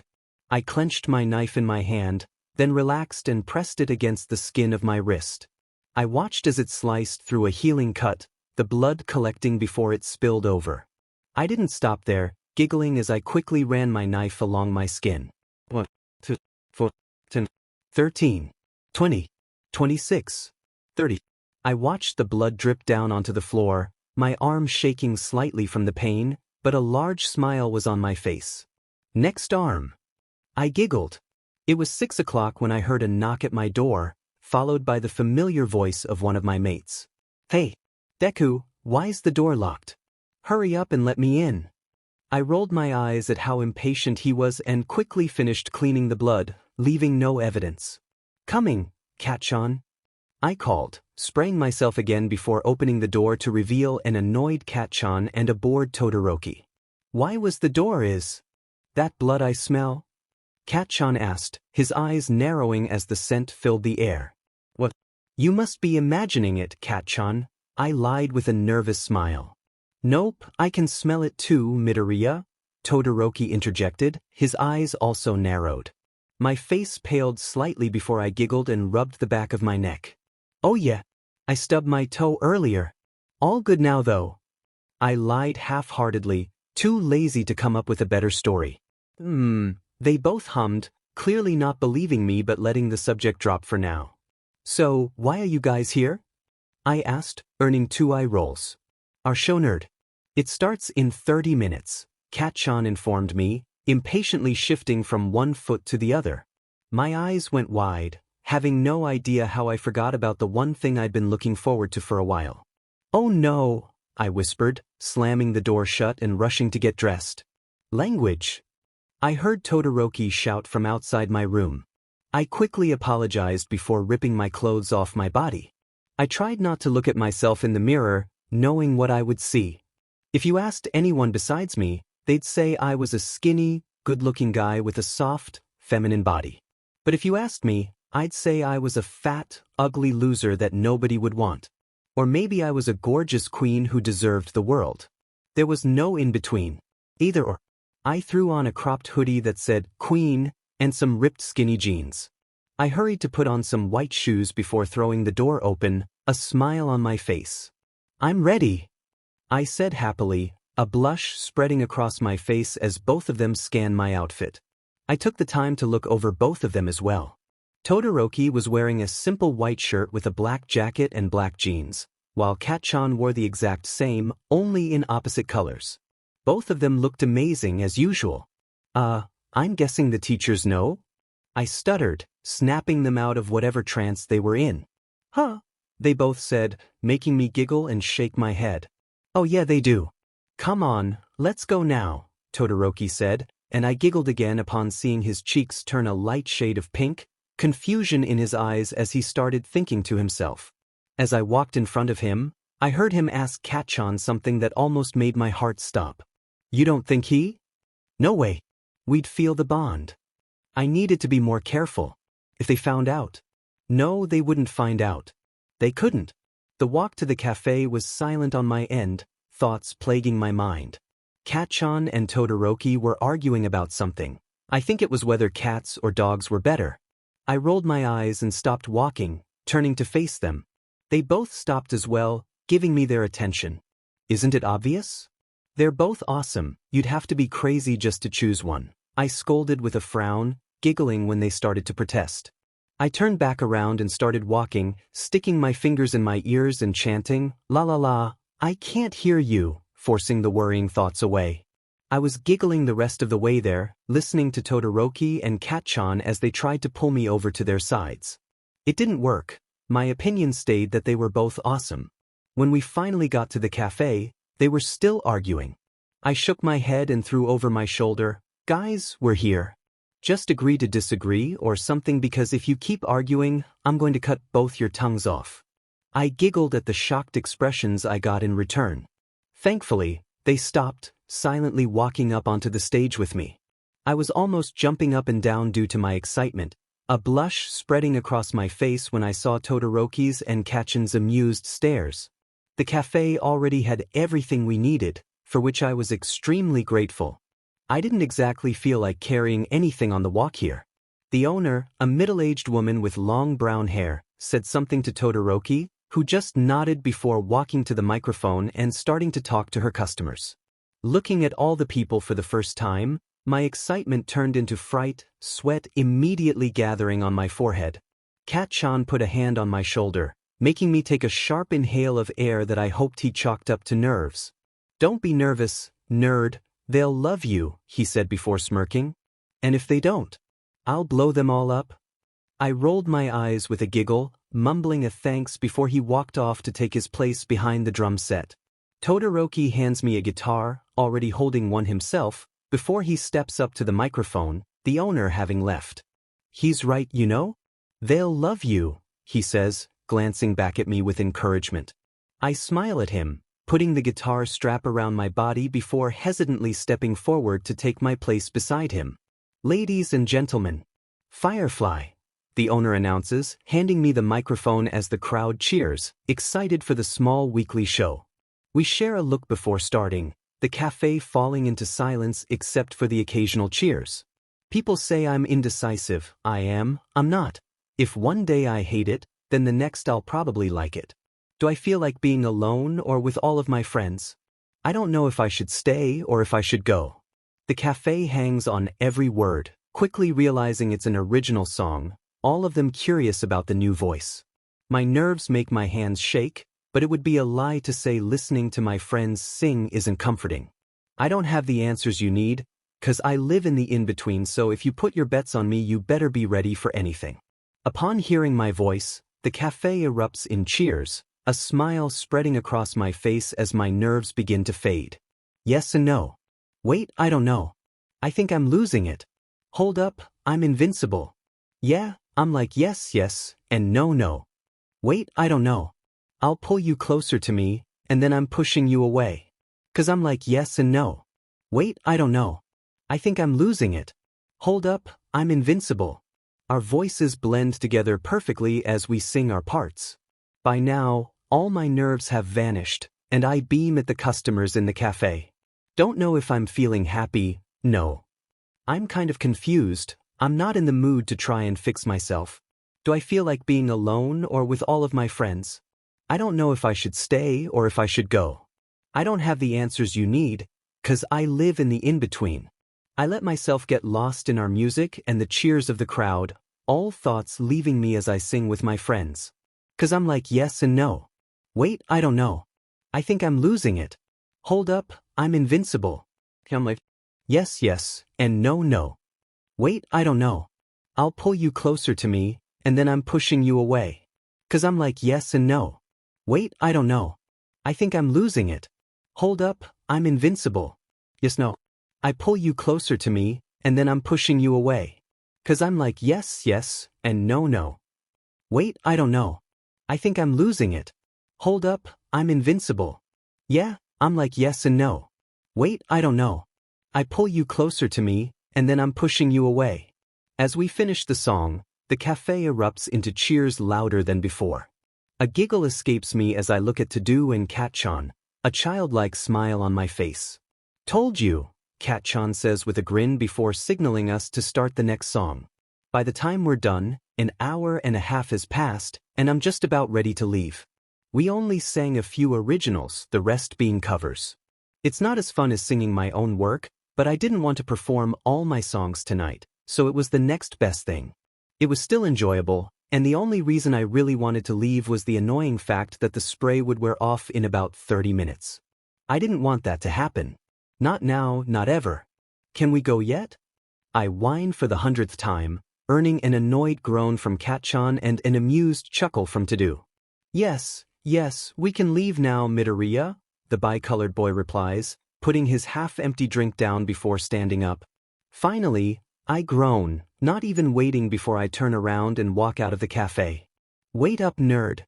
Kat-chan shouts, but his attempts are futile. Once I'm out of the cafe, I immediately start walking down the street. I couldn't risk the spray wearing off and having them feel the mate bond. No matter how much I want to, I can't risk my auntie's life for my own selfish desires. I think I took a wrong turn somewhere because the next thing I know, I'm in a dark alleyway, scratching the back of my head while pouting. Crap, I'm going to be in so much trouble. I mumble to myself before hearing someone giggle. I tilt my head, watching as a blonde-haired girl skips out of the shadows. Ooh, I smell something interesting, she giggles, walking up to me with a crazed smile. I raise an eyebrow as I speak. Well, I'm no genius, but that may be because you have something on your clothes. I gesture to her outfit, which is covered in what looks like stains. I'm scared, to say the least, but not of the girl in front of me.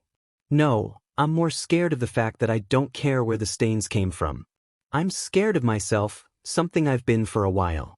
She giggles in response before liking her lips, closing her eyes in delight before opening them again, confused. You're not scared of me? Don't you go to UA or something? You know, hero in training or something? The girl questions, scratching the back of her blonde hair. Scared of you? I repeat, earning a nod. Nah, I'm more scared for you. That looks impossible to get out, I say with a small giggle, eyeing her clothes once again. Please, this is nothing. Besides, I'm a girl, we're pros at getting rid of stains, the blonde exclaims proudly, but my face morphs into one of confusion. Pros? I'll have to ask for some tips in the future then, I think with a laugh, even though I still don't know why or how girls are pros at removing stains. She giggles at my confused state, moving her hand toward me. I'm Himiko Toga. What's your name? She asks brightly. Toga.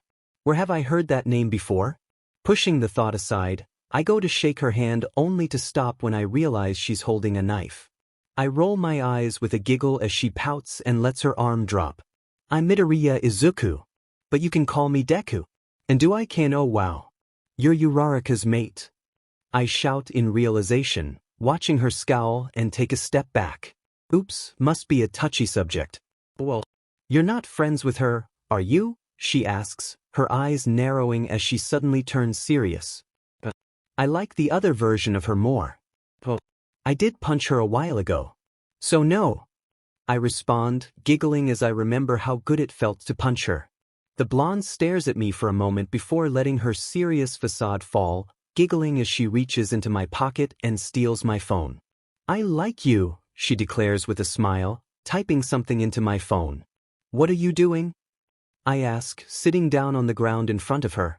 She glances down at me with an eyebrow raised before shrugging and sitting down on the filthy ground in front of me. Putting my number in your phone, Deku-kun, she answers before handing my phone back to me. I look down at it and see that she saved her contact as Hot Psycho. I roll my eyes for what feels like the 30th time before I hear someone shouting in the distance. Deku, where are you? Catch him. I look at my new friend as she gets to her feet, still smiling. Well, that's my cue.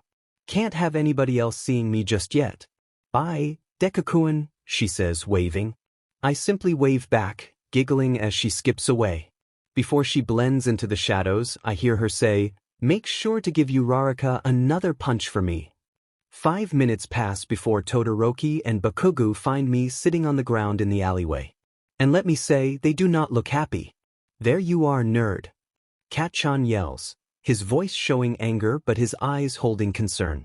Completely ignoring his mood, I smile and wave at the two, giggling as I speak. Hiya, show. Cat-chan. I hear Todoroki sigh before he crouches in front of me, looking stressed but quickly catching on to my mood change.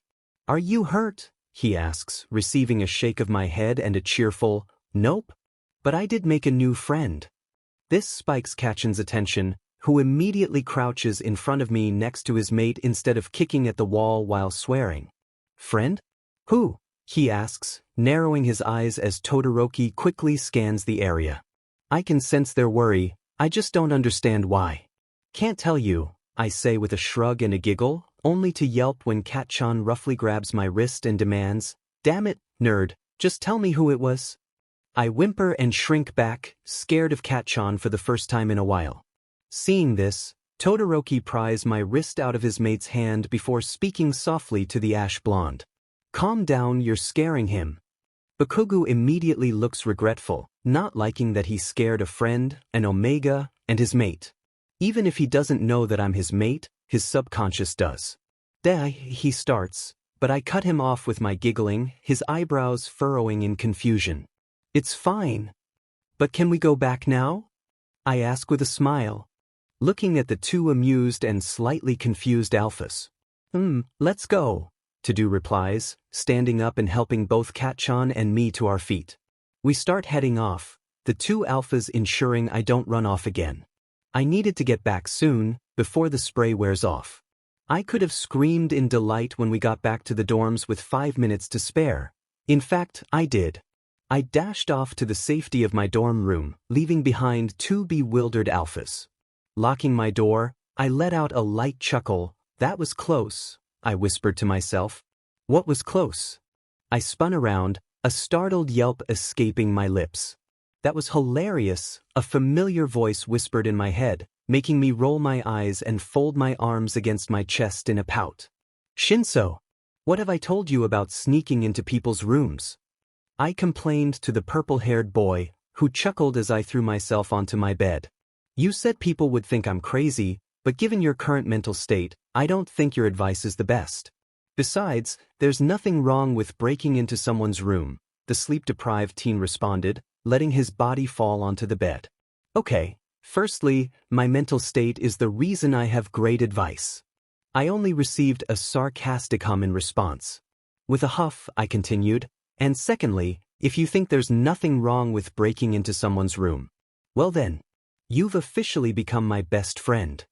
I cheered with a giggle, clapping my hands together as I sat back up to watch him get comfortable on my bed. Why are you in here anyway? I asked, snatching the pillow he had been resting on to cuddle with it. He shot me a short glare before using one of the other pillows. Denki threw a coconut at me, the cat lover shrugged, and I couldn't help but laugh.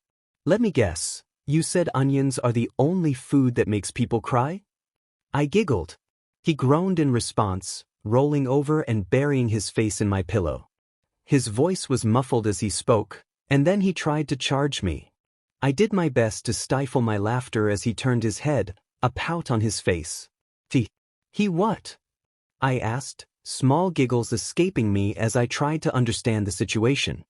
He claimed I wasn't energetic enough, so he shoved a charger in my mouth and proceeded to shock me. Instead of asking if he was okay like a good friend would or why he was in Denki's room in the first place, I clutched my stomach and erupted into laughter. I ended up falling off the bed, my laughter replaced with groaning. Shinso's head came into view, an annoyed look on his face. "You done yet?" I looked up at him, a grin slowly spreading across my freckled face. "Nope," was all I said before I burst into laughter again. In response, he groaned in annoyance and threw a pillow at me. Shinso didn't leave until well past midnight, claiming he couldn't sleep and knew I wouldn't either. He wasn't wrong. I was lucky to get at least an hour of sleep these days. I ended up telling Shinso about Toga, and when he started to protest the idea of being her friend, I distracted him by mentioning the auditions being held after class tomorrow, or I guess today now. When he finally left, I closed the door behind him and collapsed onto my desk, keeping myself busy with homework and songwriting. I lost track of time, but the next time I looked up at the clock, it read 9:30 a.m. And no one even tried to get me this time. I guess they were finally learning. Though it was a bit concerning that it took me throwing glitter on multiple people for them to stop. Not that I was complaining, it was quite entertaining to see how they all reacted. I rubbed at my sore eyes before slapping myself. "Phew! Works like a charm," I exclaimed loudly, shaking my head as a dull ache spread across my now red cheek. I lazily threw on my uniform, not bothering with the tie and simply slinging it around my neck. Checking my phone, I looked over my messages, smiling to myself when I saw a few, all from Toga. "Huh, I thought for sure she wouldn't text you," a particularly persistent voice whispered to me as I opened the message. "Told you that you were wrong," I responded, barely aware of the fact that I was talking to myself. "Just proves she's as crazy as you," it retorted. "And what's wrong with that?" I countered with a smirk, taking a cereal bar from the kitchen before leaving. "Touché, just see what she texted, why don't you, Deku?" I giggled and rolled my eyes but did as told, my eyes skimming over the words. "Hot Psycho Deku-kun. I'm bored, let's rob a bank." Hot Psycho oops, forgot you're a hero or whatever. Hot Psycho are you guys allowed to kidnap people? Hot Psycho if so, that sounds like fun. Hot Psycho answer me. I need attention. Shiggy is playing video games with Dabi and Kuru is boring. It went on like this for a while, her texts making me giggle. Her most recent one read, "Oh, I know. Let's go to the beach." I let a pout take over my face, walking into the classroom without so much as a glance as I typed my reply. "Can't, in class frowning face. I looked up from my phone, finding no teacher in the room and all eyes on me as usual. "Hey guys," I said happily, my pout disappearing in an instant as I giggled and waved at my classmates, only to wipe my face clean and get back to texting. "So Skip. Come on, Deku-kun. School is boring." Before I could type my reply, Ida stood in front of me, doing his best robot impression. He began to scold me about using my phone in class, throwing in some unnecessary comments before being interrupted by my excited giggle. "Look. I can do it too." I squeal, mimicking his arm movement before pushing past him with a scowl. "Now, leave me alone, Sonic."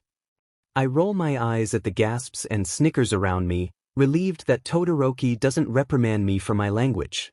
Once seated, I place my feet on the desk just to annoy the blue robot and type my reply. "Broccoli boy, school, and I know it's boring. However, if I stop going, well, I might end up like you. Hot Psycho, ha, very funny.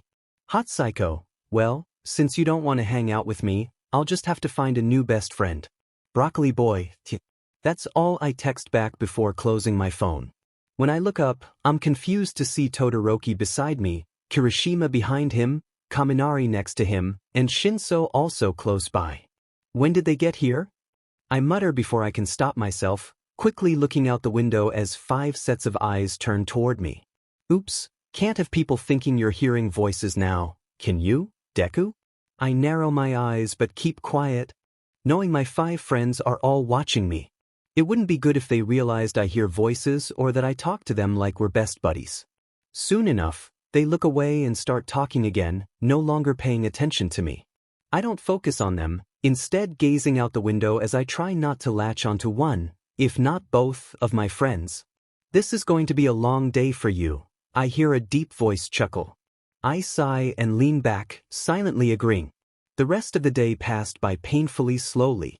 Todoroki and Bakugou made it a point to sit next to me in every class, even during gym, when they wouldn't leave my side. I need to make sure they don't suspect me as their mate. The very thought fills me with both joy and fear. I didn't even get a peaceful lunch break. Before I could stand up from my desk, I was surrounded by a group of friends. They bombarded me with questions, most of which were about why I had punched Uraraka earlier or if I was okay. When they wouldn't accept my answers nor leave me alone, I may or may not have lightly pushed 1 or 2 of them away. Who's to say? Innocent until proven guilty, right? For now, at least. When I finally made it to the cafeteria, I took one look at all the people, shook my head, said, nope, and ran for my dorm room, spending the rest of my lunch texting Toga. We're planning to go out together tomorrow since I don't have school. When lunch was over, I returned to doing my best not to reveal myself to my friends. All I wanted to do when school finished was crawl into bed and hide from the world, or maybe lightly spar with someone. Instead, I had auditions to attend, which meant more time with my friends. Don't get me wrong, I love spending time with them. But the more time I spend with them, the more comfortable I get. And the more comfortable I get, the lower my guard becomes. Long story short, I might end up revealing that I'm their mate, which absolutely cannot happen. Sitting on the floor in the theater room, I narrow my eyes and start tapping the ground with my blade, a scowl evident on my face. Hey, Deku, I hear Denki say. When I look up, I see 5 friends eyeing me curiously, obviously nervous as well. I don't miss the amusement in Todoroki's eyes. Yeah, I reply, tilting my head as I pull the knife out of the wooden floor, trying to look innocent. How does he do that? I hear Shinso ask Kirishima in what he thinks is a whisper. I don't know. But it's scary. Ignoring them, Bakugo speaks up. Hey, what did the floor do to you? Todoroki elbows him for his language, but he just shakes it off, turning to Denki as he speaks. Forget the floor. Where did he get that knife from? Everyone looks at me again, eyebrows raised as they realize I didn't enter the room with the knife. I smile, waving at them with the knife in my hand, almost poking myself in the eye in the process. Careful! They all yell before trying to take the knife from me. All attempts result in either a hiss or a growl from me. They keep trying, except for Todoroki, who simply walks forward, crouches in front of me, and shows me his hand in a silent order. I pout but comply, dropping the knife into his hand. It's quiet as he walks back, at least for a moment, before Denki and Kirishima start shouting at him. Even Shinso expresses his annoyance. But shut up. Guess who said that? I'll give you 3 guesses. And the answer is Bakugo. After everyone settled down, Denki, Shinso, and Kirishima were told to grab the music sheets from me and warm up for 10 minutes. That's all the time they had to memorize the lyrics and notes before they had to perform. A bit unfair if you ask me, but oh well. I was currently sitting in the audience, a fair distance away from my friends so I could actually pay attention. The 2 alphas of mine were sitting together in the front row, glancing over at me every once in a while to make sure I was okay. I was having fun playing with another knife I had found in the floorboards. Time's up! Bakugo yells, setting off a small explosion to get the others' attention. I put the knife down and watch as my 3 friends exchange a few words before taking their places. They all had a microphone, with Denki and Kirishima both using guitars while Shinso played the keyboard. Shinso was the first to sing, and I couldn't help but giggle at Bakugo's shocked expression. Shinso, Denki, Kiri, and everyone else joined in, their voices harmonizing beautifully. I think it's so cute and sweet how your friends encourage you to talk to me. But let me stop you there, before you speak. The music flowed through the room, and I was surprised at how Denki managed to hit those notes, even with some tech help. First, you're going to say you aren't playing games, thinking I'll believe every word. Calling me beautiful, so original, telling me you're not like other girls. I was in my zone before you came along, now I'm thinking maybe you should go.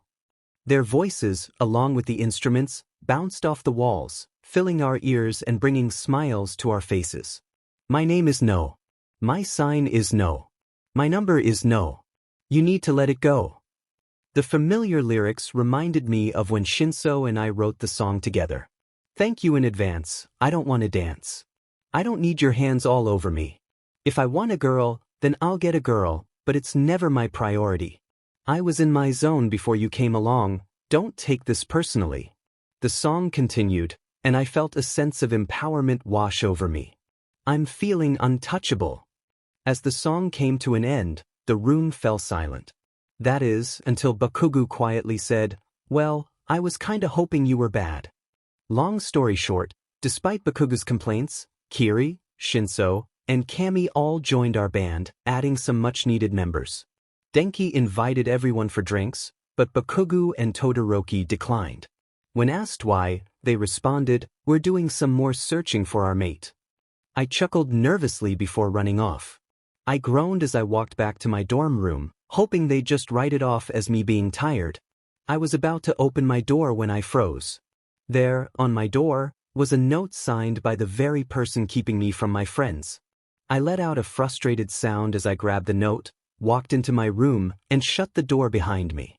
Leaning against the door, I slowly slid down to the floor before reading the note. Careful there, De. At this rate, your aunt won't last much longer. The words stung, and I felt tears welling up in my eyes.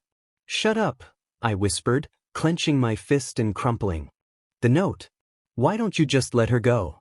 You won't be able to save her, just like you couldn't save your mother. I said shut up.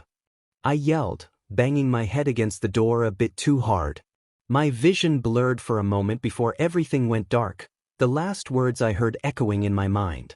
There you go again, messing everything up. When I came to, it was almost midnight. I stayed on the ground for a while, glaring at the ceiling as if it were the source of all my problems. I had to be more careful. I would not be the reason my only family left dies. I couldn't let that happen. If that meant spending more time away from my friends, so be it. Oh, how I wished I could confront the person threatening my aunt. Unfortunately, I had been told she had some innocent hostages. Who cares about them? As long as you get what you want, everything is fine, right? The voice in my head was right. The death of some random people wouldn't affect me one bit. I could take down that person, have my friends to myself, and not even think twice about those people. So you're just going to let those people die? Some hero you are. Who the hell are you? I'm the good one, obviously. Wrong. You're the annoying one. Just take her down, You know you want to. No. He's a hero, but killing people and letting others die aren't heroic actions. Well, he let his mother die. He did not, and you know it. Shut up, will you? I groan, pulling at my hair slightly in annoyance and pain. These two really weren't helping my headache. But hey, at least I didn't have a whole bunch of voices telling me I'm worthless every second of every day. What an idiot. You know what? I think this is worse. Much worse. What are you thinking about, Deku-kun? I turn my head to see Toga and a guy with patched skin walking out of a purple portal. I'm too tired to care about them barging into my room in the middle of the night. Hey, crazy patchwork, I say in return, waving as I sit up with a groan. The patched guy narrows his eyes at me before turning to Toga. And why are we in a broccoli's room? I scrunch my face in confusion before understanding. That's a good one, Tuya, I respond coolly, watching as he turns to me with wide eyes. How did you? No? I didn't, not really. But your eyes are like Shoto's, and I'm guessing those burns are from overusing your quirk, which must have something to do with fire. Also, your roots are showing, and the tips of your tail and ears are red. I've been told Tadu's older brother has red hair. However, I didn't fully know until now when you just gave it away. The burnt man is left speechless, glaring at me to hide his panic. I giggle at his state before shaking my head and speaking, "Relax, I won't tell. I have secrets too." I lean my head against the wall with a sigh, spacing out as Toga and the patched guy exchange a few words. "Hello? Earth to Small Might?" I snap my head to the side again, my eyes landing on Tuya and Toga. I hum in question as I rub my neck. The older male folds his arms in annoyance, whereas Toga simply giggles. "Dabi asked where you got all those pretty cuts from," she repeats for the patched guy, her crazed eyes locked onto my arm. "Oh." I mumble, glancing down at one of my arms to see the sleeve of my hoodie bunched up at the top, revealing the many deep cuts I had given myself. "I gave them to myself because it feels nice," I answer, not feeling the need to add the part about me deserving it. I look back over at them when I hear Dabi, as Toga called him, groan and mumble, "Great, another A." "What's a MCST?" I ask, tilting my head to the side like a curious puppy. A smirk makes its way onto Dabi's scarred face, but just as he goes to open his mouth, Toga's hand flies out and covers it. "Don't you dare. The crazy little thing is way too innocent for that," she yells, pulling her hand away with disgust as I assume Dabi likes his hand. "Phew," she whines, shaking her hand vigorously. My own face scrunches up as beads of saliva fly off her hand. Dabi simply rolls his eyes before asking, "Why are we here again?" Toga wipes her hand on my bed, ignoring my complaints, before answering him, "We're going shopping." It's the middle of the night, both Dabi and I deadpan, making the blonde pout. "Yeah, well, too bad. The rest are already there, plus if I want to keep hanging out with Deku-kun, Shiggy said I needed to tell him what we are. This way, if he doesn't take it well, we can easily get rid of him," she says, smiling once again by the end. "Get rid of me? Both of you shut up," I grumble, rubbing my temples. "What was that, brat?" Dabi asks, eyes narrowed. "Relax, will ya? Alphas are so sensitive. I wasn't talking to you too." He obviously didn't like my comment about being sensitive but let it go with a huff, shoving his hands into his pockets and leaning against a wall. "Then who you know what? Forget I asked." He shakes his head before pulling one of his hands out of his pockets, phone in hand. He types something in, and not a moment later, the black portal from earlier reappears. He doesn't wait a moment after it shows up, walking through it as quickly as his legs can manage. "Come on, Deku-kun," Toga says before she's gone, having also walked through the portal. I stand up with a sigh, looking back and forth between the warp and my door. It was well past curfew, and if I got caught leaving, let alone going to the mall, I could be in serious trouble. "Come on, it'll be fun. Stop being such a bore. Don't you dare." "Forget it," I whisper to the empty room before walking through. When I step onto solid ground again, my eyes find Dabi and Toga, along with someone who seems to have a hand obsession and a boy with horns. "Yay, look who's here," Dabi sarcastically mutters, leaning against a store window while playing with his fire, not even looking in my direction. Ignoring him, I bring my attention to Toga and ask, "Who are they?" while pointing to the two unknown blue-haired men. One is covered in hands and is occasionally glaring at Dabi, while the other has one broken horn and is sitting on the ground, tracing patterns into the floor with his claws. Both have blue hair. The one covered in hands also has blue ears and a tail. The other guy doesn't have ears, and his tail looks more like it belongs to a devil. He kind of looks familiar. "Oh, that one is Shiggy," she says, pointing to the blue-haired guy who is now glaring at her. "I told you not to call me that," he exclaims before turning to me, ruby red eyes visible from behind the hand on his face. "My name is Shigaraki Tamura. You'll call me Shigaraki, not Tamura, and definitely not Shiggy, got it?" "Sure thing, Shiggy," I say in return, making the horned man and Dabi chuckle. Shigaraki doesn't seem to find it that funny and starts scratching at his neck while muttering under his breath. I giggle at his reaction, watching as Dabi moves from his spot and hugs Shiggy from behind, holding his hands in his own.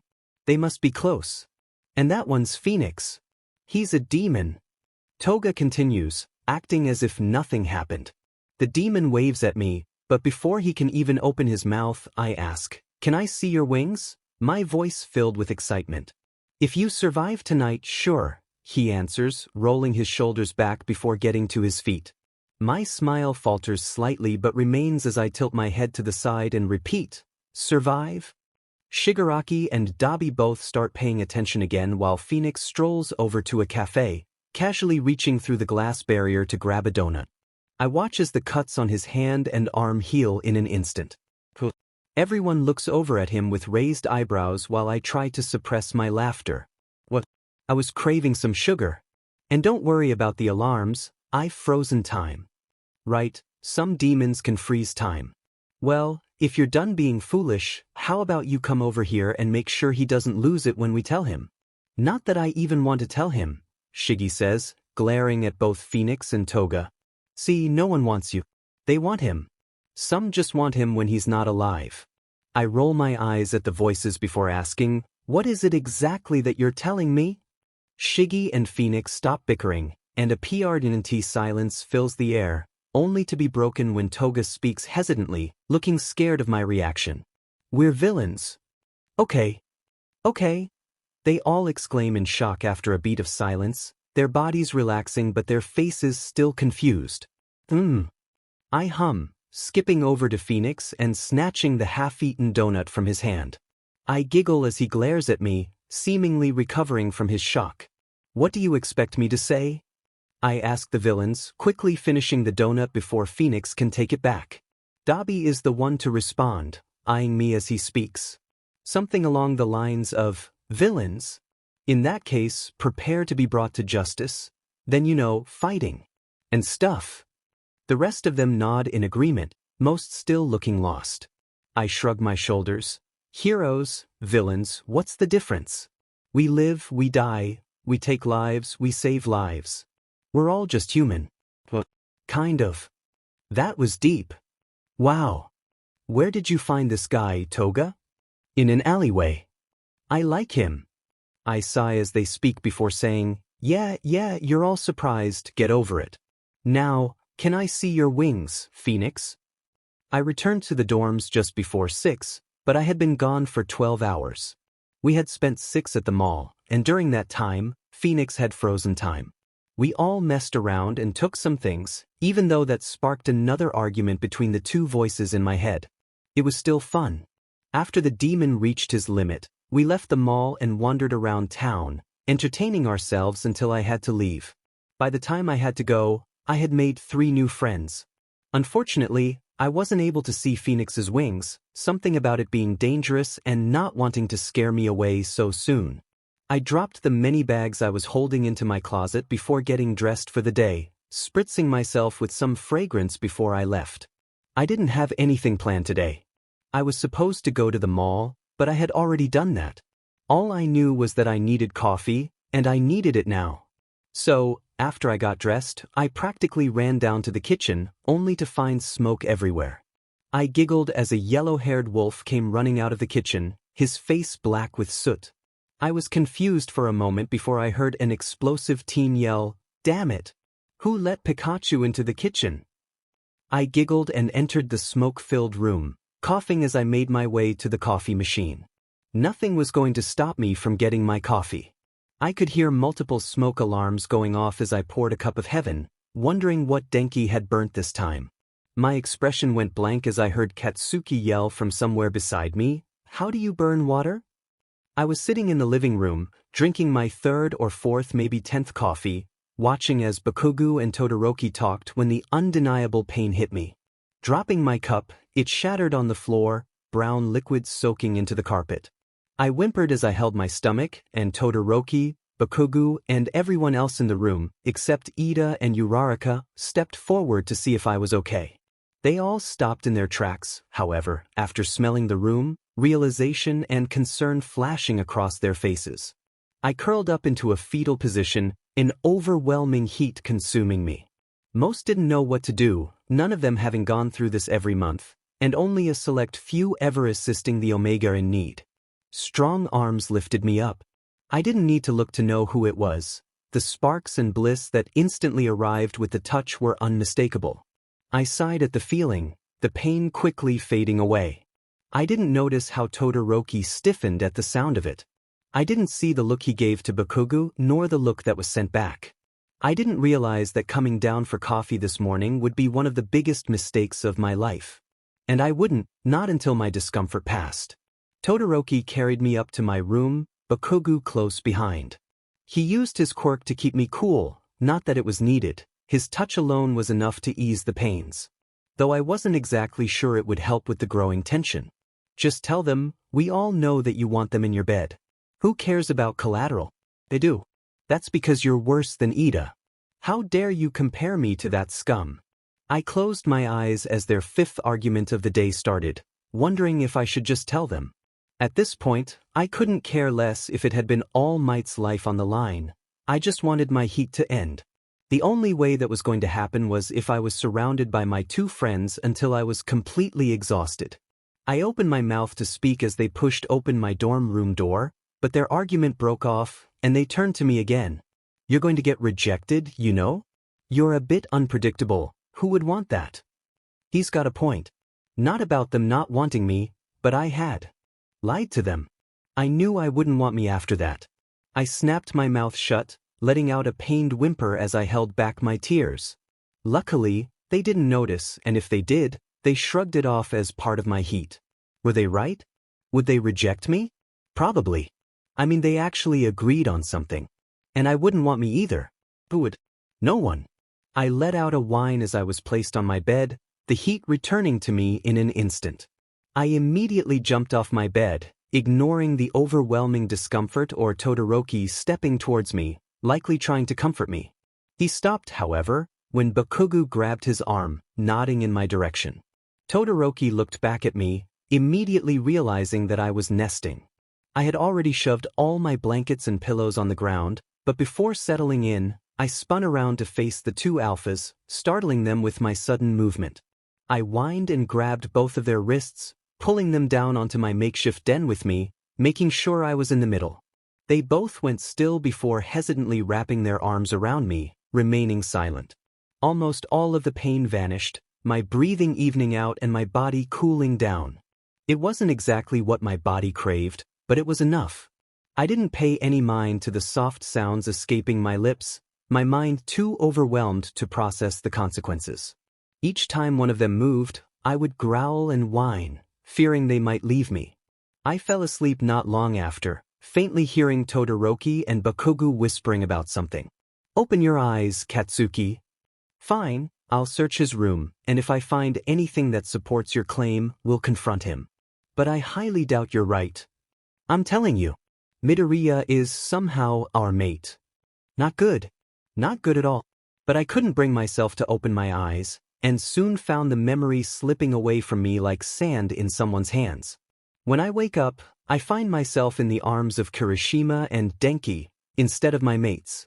There was a sharp pain in my stomach, and my body was covered in a thin layer of sweat. However, I wasn't in as much pain as I could have been. I share an emotional bond with Kirishima and Kami, plus Kirishima was an alpha, which soothed me a bit. Not as much as my mate's touch would help, but it still felt nice. I whimper softly, feeling as if I was being pricked by 1,000 needles repeatedly, waking the two sleeping wolves. Where? I start to speak, only for an overwhelming wave of pain to rush through me, causing me to bury my face in Kirishima's neck. I hear Denki growl, clearly not pleased that another wolf was touching his mate, but he managed to control himself, wrapping his arms around me tighter, providing comfort against the heat and pain. We managed to convince them to leave. We figured it wouldn't be good if they were still around you when your heat wore off, the red-haired alpha explains, receiving a murmured thanks from me. I didn't want to find out what would happen if they stayed, not if it meant people could get hurt. My throat tightens slightly when I realize it's true, and I find myself having to stifle a laugh. I would gladly do anything to be held by my mates. Unfortunately, that isn't the only thing holding me back from them. Besides the fact that Kirishima and Denki always keep a watchful eye on me to ensure I don't do anything reckless like lash out my own self-doubts keep me at bay as well. That, and no matter what decision I make, the voices in my head always have me second-guessing myself. Or if you try to get too close, Denki adds, pulling me out of my thoughts. Why would I want to do that? I wouldn't even fit, I ask, confused and momentarily distracted from my discomfort. Deku, he means. Don't. Denki interrupts, raising his voice. I swear, if you even think about telling him, I'll hide all your hair dye, he warns, leaving me even more confused. Tell me what? Okay, geesh, he'll find out sooner or later. Why don't you go get some ice packs for him? Denki quickly changes the topic, and I can sense Kami glaring at him. Whining as another wave of pain hits me, Kaminari goes to retrieve some ice packs. Here, the red-haired alpha says, handing me a shirt. I recognize it as Katsuki's and immediately cling to it, inhaling his scent. Before I know what's happening, tears start to fall. Hey Deku, what's wrong? Kirishima asks, clearly worried. I hate this. I cry out, clutching Katsuki's shirt in my hands. I want to be with my mates. Why should I care if that means a few people get hurt? The world has never done anything nice for me, so why should I care if a few people end up in trouble if it means I can be in the arms of my mates? My sobbing abruptly turns into a fit of giggles, startling Kirishima and Denki, who had just returned. Deki, you need to. What? Calm down? I'm calm. I'm so incredibly calm right now. I laugh, listening to the voices in my head, both suggesting something about me being unhinged. I'm not crazy, I murmur, scratching at the back of my neck with a pout. I'd argue with them if they were real. I have no idea why they think I'm crazy. I'm completely normal. We know that. But seriously, your mood swings are giving me whiplash, Denki says, placing an ice pack on my stomach and another on my forehead. Neither of the wolves seemed scared of me. They appeared more worried and confused. It's silent for a while, but one glance at either of the wolves' eyes tells me they are communicating silently. Whatever they're discussing, they clearly don't want me to hear. See, not even your own brothers trust you. I'm sure they just feel like you're a burden. Well, it does make sense. I mean, they're not even related, and who would want to be the brother of someone like me? I drown them out, unsure of who is supposed to be the nice one anymore. I let the silence continue for another 5 minutes. During that time, I curl up in a ball, practically breathing in Katsuki's shirt while finding slight relief from the contact of my two brothers, especially the alpha. When I can't bear the silence any longer, I announce, I want chocolate, bringing both Kirishima and Denki back to reality. We don't have any chocolate, Denki replies cautiously, likely recalling the last time we didn't have any chocolate during my heat. But I want chocolate, I repeat, slightly louder than before. This is why you're gaining weight, Deku. Don't ruin it now, you haven't eaten in 5 days. If you eat now, it would all be for nothing. I don't care. Want chocolate? I exclaim, sitting up with a pout. Izuku, Kirishima warns, also sitting up. Ijiro, I respond, narrowing my eyes at the alpha. Denki, both Kirishima and I turn to look at the yellow-haired wolf. You just said your own name, I state, slightly confused. I know, but there was no one left and I felt left out, he shrugs. There's a beat of silence before I turn back to Kirishima and state, if I don't get my chocolate, I'll scream. You wouldn't, he narrows his eyes, calling my bluff. I only snort in response before stating, I'm feeling more intense than ever right now. I have to go through my heat without my mates. I'm hearing voices, and I have this unbelievable urge to lash out. So yes, I would. I don't believe you. After a lot of shouting, playful biting, hair pulling, and a few other antics, I finally got my chocolate. Denki had to go to the shops to buy some supplies, and I could only imagine the questions he faced when he walked down the stairs with a pale face, muttering about nightmares he had been having for months and wishing for my discomfort to pass quickly. Currently, he was sitting on my bed next to his mate, who was still groaning in discomfort, while I lay curled up in my makeshift den, shoving an excessive amount of chocolate into my mouth, covered by a blanket of sweat and surrounded by many ice packs. Todoroki's POV. Then go get the chocolate. Just get out of my way. I hear my friend yell as I walk into the living room, carrying 2 cups of hot chocolate. I watch as Kaminari rushes out of the dorms before taking my spot next to Katsuki. He takes his cup, muttering a thanks before I ask, what was that about? Teasage, the nerd was throwing a fit because he wanted chocolate, so Pikachu is getting some now, he responds, rolling his eyes at Midoriya's behavior. Speaking of Midoriya, did you find anything interesting? I question, sitting back and twisting a strand of my hair between my fingers, trying to appear bored even though I was far from it. My cup sat untouched on the coffee table, steam rising from the hot liquid, its scent filling the otherwise empty living room.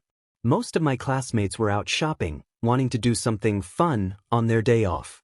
Bakugou and I declined, wanting to focus on finding our mate, which wasn't entirely untrue. Katsuki makes a sound of acknowledgement before putting his own cup down. I still think you're crazy for thinking the nerd is our mate, but yes, I did find something, he says, reaching into his pocket and pulling out a perfume bottle. Inside was a glowing blue substance, a strange, dull smell radiating from it, the same scent Midoriya had been giving off recently. Out of everything in his room, this was the only thing that stood out. It seems to be something that blocks the mate bond. Just smelling it makes that much clear. Not that it matters, because there's no way he is our mate. Maybe he's just hiding from someone. He persists, pocketing the spray again before I can touch it. I guess we'll find out, I respond, picking up my cup only to put it down again. For his sake, I hope you're wrong, Katsuki mumbles, leaning his head on my shoulder as he lets his tough facade drop. Why is that? Because icy hot he hid from us. Don't tell me the thought of our mate hiding doesn't make you angry, or at least hurt. I'm silent because I know he's right. Despite wanting to know my other mate, I also hope I'm wrong. Because if I'm right, I don't think I'd be able to handle that amount of pain.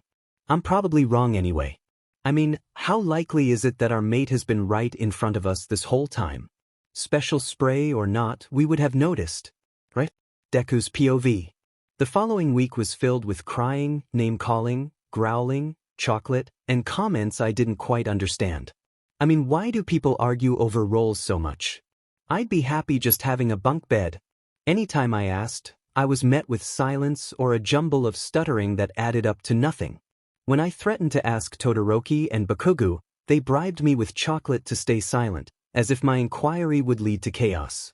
I ended up dropping it, ignoring any other comments made for the rest of the week. It wasn't too hard since they flew over my head. Kiri and Denki never really left my room either. Kirishima helped ease some of the discomfort I was feeling, and Denki was too protective to leave either of us alone. They also stopped me every time I tried to leave to find my mates. Finally, the week came to an end, allowing me to go to class. Yay me! My two brothers left early in the morning, giving me orders not to be late for class. Apparently, it was really getting on Aizawa-sensei's nerves. So, naturally, I was already running 10 minutes late. Throwing on my uniform, I neglected my tie and shuffled over to my desk, needing to spray myself before I left. I reached for the bottle and nearly drenched myself in it, narrowing my eyes as both voices began laughing, one manically and the other nervously. Guess who was who? What now? I asked aloud, silencing them for a moment before they started again. I groaned, my eye twitching as the name-calling and arguing resumed. However, the laughter didn't stop for another second. You'd think I'd be used to it by now.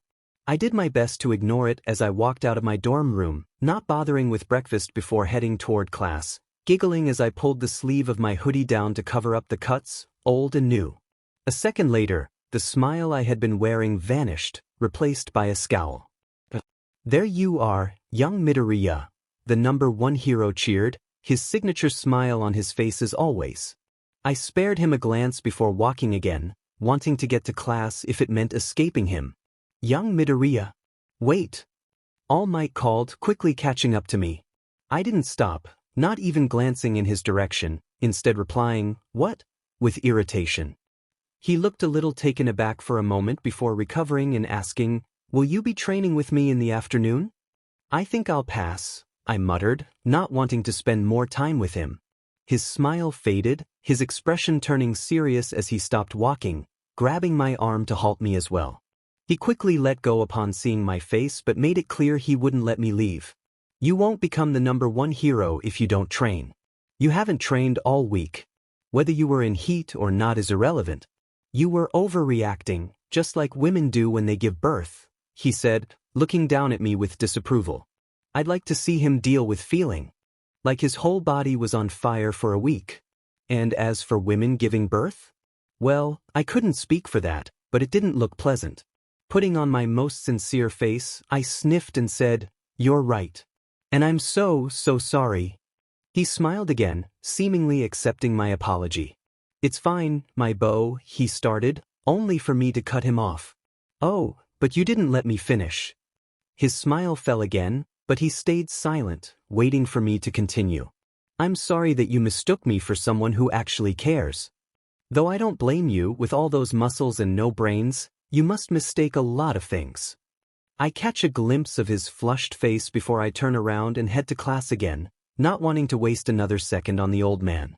I hear him muttering something about teenagers as he walks away, but I can't manage a smile. My face feels devoid of all emotions. I want to feel happy, amused, or even angry about what just happened. But right now, it feels like the connection to my emotions has snapped. It's not new, of course, it happens quite often. A disconnection of sorts from myself and my feelings. I'll just add it to the list of side effects from the spray. Why was I doing this again? Oh, right, causing harm is considered bad these days. Maybe seeing my friends will cheer me up. Oh, I highly doubt that. What? I question aloud, though no one is close enough to hear. I'm met with more laughter, so I shrug it off and continue my walk. 15 long minutes pass before I reach my classroom, the chatter inside telling me that the pro-hero eraser head is asleep. My skin prickles as I push the door open, a sudden fear creeping down my spine. All eyes turn to me and time seems to slow down. The door closes behind me, but I don't hear it. My wide, frightened eyes are fixed on the two standing friends. I know what's happening. I can feel it, the bond is fully there. 100%. Which can only mean one thing. It suddenly makes a lot of sense. The laughter, the different scent of the spray, and the fact that I didn't feel completely sick after using it. It was switched out. Someone had taken it. I squeeze my eyes shut, willing this to be a dream, a nightmare. This can't be real. I won't allow it. In the end, I couldn't care less about those hostages who were likely to perish now, alongside my aunt. But it was more the fear of rejection that had me frozen in place. I don't care how selfish it sounds, I don't want to go through that pain. The pain that is inevitable if this is real. If this isn't some kind of dream. I almost cry right then and there when I open my eyes again, not finding the walls of my room, but the confused faces of my classmates, my two friends on the verge of tears, the same desks and windows I've seen all year, and the sleeping caterpillar we call our teacher. It wasn't a dream or a nightmare. It wasn't some prank or joke. It was real and it was hell. My hopes of this being about something completely different are crushed when the two boys at the back of the room speak in unison, pulling a choked cry from me. "Mate." I don't register the gasps or the yells of my classmates. I didn't notice my friends and Shinso standing up, all looking worried. I didn't hear Uraraka whispering, or the fact that half the class was listening to her as if their lives depended on it. I didn't even notice my nails digging into my palms, a small trickle of blood already forming. My breathing hitches as all the emotions that had been cut off seconds ago come rushing back, drowning me as my friends slowly walk toward me.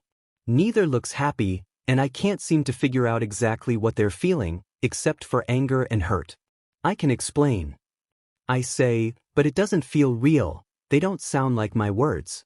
It's like I'm watching some awful movie, unable to do anything to stop what is going to happen no matter how much I scream. Unable to change the plot no matter how much I rewind or beg. It takes a moment for Katsuki's voice to reach my ears, and I soon find myself wishing I had never heard it at all. "Explain." His voice is soft, quiet, yet so loud in my ears. "Explain. Go ahead and explain why you lied to us," he continues, his tone starting off like a child discovering something painful, only to end in a harsh shout. I don't flinch. Tears slowly pool down my face as my blood drips onto the floor. The loud noise wakes up the tired pro, who almost immediately realizes what's happening, too shocked to say anything. "Please, Katsuki." "No. You were right there. You saw how Shoto and I were tearing ourselves apart. Trying to find our mate. Trying to find you. You knew we were getting no sleep. barely eating, putting on this show for everyone else so we didn't make anyone worry. And yet we were looking for someone who didn't want to be found? Who was too selfish to say anything? You can't honestly think we'd reject you, not after seeing how desperate we were or the fact that we already hung out with you. No. Shut up, that. Just shut it. You sat back and watched us suffer with a smile on your face. Hung out with us like nothing was wrong. I trusted you. We both did. Stupid me, right? His voice cracks, the tears he was holding back finally spilling. It's a shame too. I actually liked you, he whispers. Just my luck, though, for someone I actually liked and hoped to be with, other than icy hot, to hurt me, betray me like this. He doesn't spare me another glance before he runs out of the classroom, leaving both me and Todoroki behind. I turn to the dual quirk user, my eyes desperate and wet, hands shaking as I feel the pain surging through my body. The kind of pain that no medication can fix. Todoroki, please. My voice comes out as a broken whisper, desperation clear. The events leading to this moment have hurt my friends more than I ever wanted. I don't need your excuses. We could have figured it out together. You could have trusted us, Midoriya. A single tear falls down his cheek before he runs after his blonde friend. I'm left standing there, the classroom silent except for the steady dripping of my blood. Shinso, Kaminari, and Kirishima all look as if they want to comfort me, however, they, like everyone else, are frozen in place, absorbing everything that just happened. My tears quickly dried, but the pain lingered, infecting me and spreading until all I could think about were the recent events. Does this mean they've rejected me? Probably. I wouldn't want me as a partner either, especially after what had just happened. Everyone's heads turned toward me at the sound of my giggle, their expressions a mix of fear and concern as I dropped to my knees, tugging at my hair in frustration. The tears returned, slowly trickling down my face, yet I continued to giggle. In an instant, Shinso, Denki, and Kiri were by my side, with Aizawa not far behind. Their mouths moved, but I couldn't hear them. I couldn't hear them trying to calm me down, nor could I hear Uraraka spreading yet another rumor about me. All I could hear were them yelling, screaming, laughing. I thought I had gotten rid of them, but no. They were all back, every last one. And among them were the two who had been there the whole time, joining in as they overwhelmed my senses with lies I had come to believe. Useless. Unwanted. Worthless. Unloved. Crazy. The list went on and on. While the classroom had fallen silent again, except for my giggling, I was hearing anything but. The students seemed to collectively inhale when my giggling stopped, a heavy silence before Uraraka spoke. See? What have I told you? He's unstable. Before she could finish, I was on top of her, my eye twitching as the voices persisted. I didn't ignore them or try to block them out. Instead, I let them in. Fighting them had become too exhausting. Deku. Oh shush. I won't do anything. Probably. I interrupted the red-haired boy, tilting my head with a bored expression as I looked down at the terrified girl beneath me. You know what, NASA? You're right. I am, as you would say, unstable. Just a little bit. How could I not be? I lied to the two greatest people alive, my partners, thinking it was for, get this, the greater good. But I just realized actually that's a lie. I've known for a while now that I couldn't care less about what happens for the greater good, because look what happened to me because of it. You little, I cut off the squirming girl beneath me by slamming my fist down, a small smile forming when I felt Aizawa's restraint tool wrapping around my wrist, not pulling me off her but preventing me from causing further harm. I don't like being interrupted, especially by those who are beneath me. Literally and metaphorically. I continued, now. Where was I? Oh, right, I actually was done. I smirked at the glare from the pink-cheeked girl. Along with half the class, their fear and concern for me radiated off them like a bad smell. I didn't blame them for the fear. I could easily hurt them with a flick of my finger. I wasn't touched by their worry, more annoyed than anything. In an instant, I stood back up, no longer restrained as I had managed to break free on my own. Sensei Aizawa didn't try to restrain me again, but he remained on high alert, watching my every move. Geez, punch one girl and suddenly you're the bad guy. Shinso goes to say something, but before he can even open his mouth, I rush out the door, warning anyone who might follow me. I can hear Aizawa telling my brothers and best friend to give me space, that I need time. He's right, I do need time, but if he knew why I needed it, if he understood what I was planning to do, he wouldn't let me out of his sight. I lay on the floor of my dorm room, feeling overwhelmed and lost. My hand trembles as I lift it, hesitating before I press it against my thigh, feeling the weight of my choices. My body goes limp, the only sign of life being the slow rise and fall of my chest and the steady blinking that once helped dry my tears. I had locked my door, knowing that one look at my state would send me to a mental health facility. I had also taken precautions around my room. With the way things were going, it was too risky not to.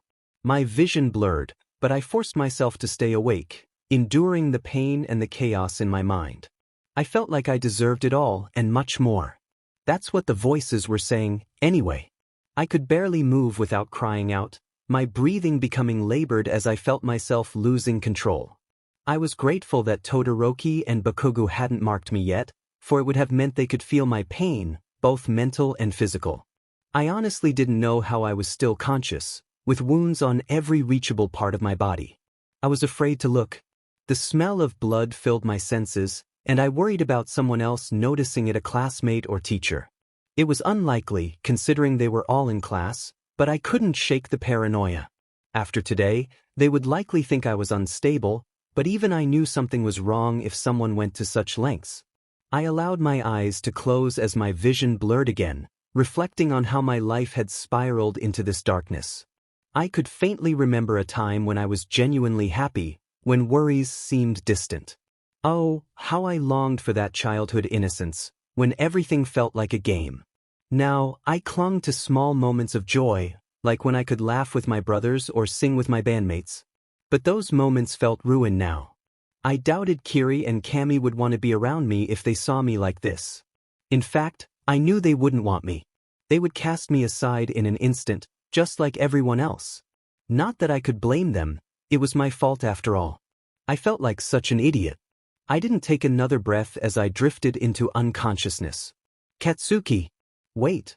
The dual quirk user called out, chasing after his distressed friend. He ignored the curious and judgmental stares from lingering students in the hall, focused solely on his friend, who looked ready to explode. Shoto Todoroki felt similarly, though he pushed his feelings aside, convincing himself that he didn't need them. The explosive teen came to a sudden stop, nearly causing Shoto to bump into him, and turned around, his crimson eyes shimmering with unshed tears. I told him to end it once, he whispered, his voice trembling with guilt. Shoto's eyes widened for a moment before he regained his composure, his own eyes dry after forcing back tears. He remained silent, waiting for his friend to continue. I didn't mean it, of course. We were fighting and it escalated quickly. We both said things we regret, but none more than me. I said something about him being quirkless and that he'd never be a hero. I told him to take a leap off the building and hope for a quirk in his next life before running away. His eyes were frantic, scanning the empty hall as if searching for something, avoiding Shoto's gaze.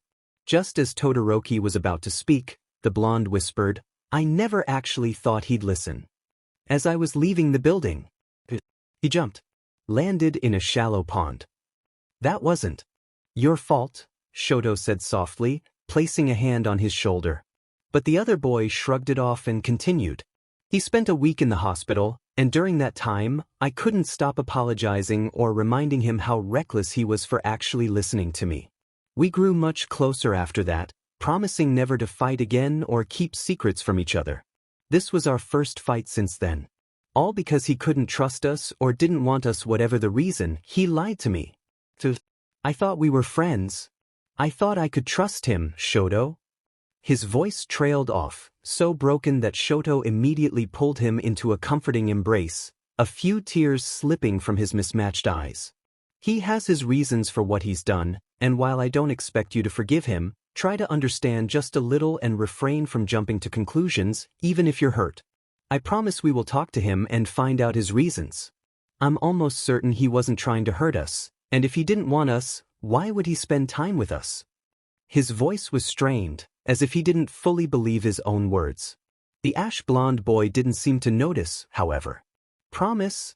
Came Katsuki's soft whisper, muffled as his face was nestled in the crook of the taller's neck. Promise, was the hesitant response. When the bond between the pair and Deku suddenly faded, both boys tensed, brushing it off as the smallest mate using the spray, their minds too occupied to realize that was impossible since they had the only bottle that could do such a thing. Katsuki POV. I tossed my bag under my desk and plopped down, propping my feet up on the surface. My gaze drifted to Deku's empty desk, and I frowned. He was missing again. I'll admit I was relieved at first. I needed time to myself, maybe some time with Shoto. But now, a week had passed, and guilt was gnawing at me for the things I had said.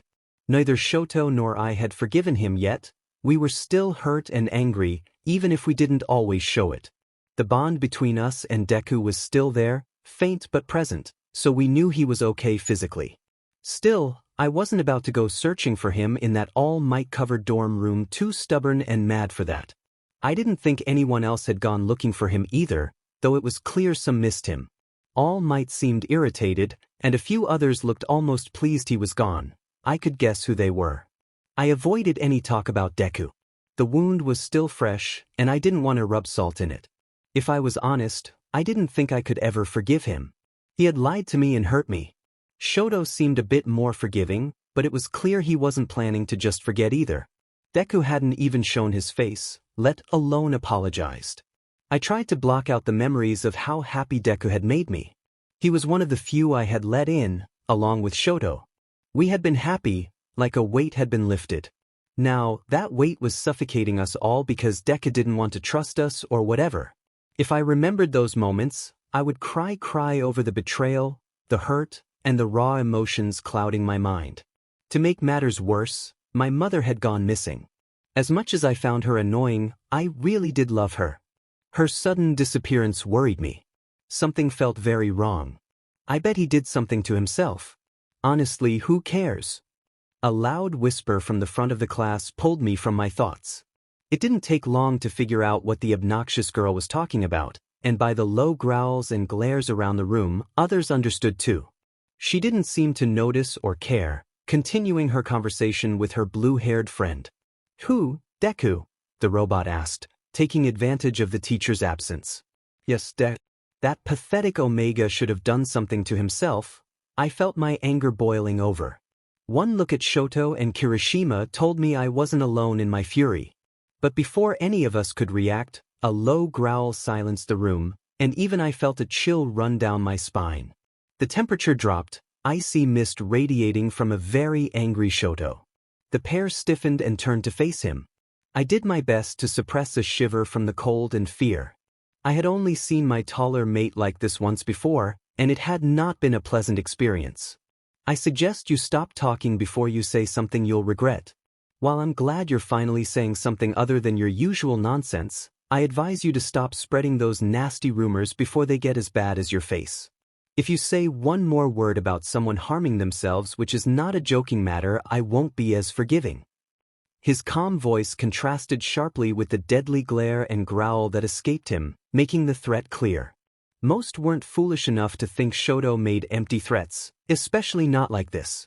Upon hearing her whimper and meekly respond, "Yes, Alpha," Shoto relaxed slightly, his face returning to its usual cold mask. But the temperature in the room indicated he was still far from over it.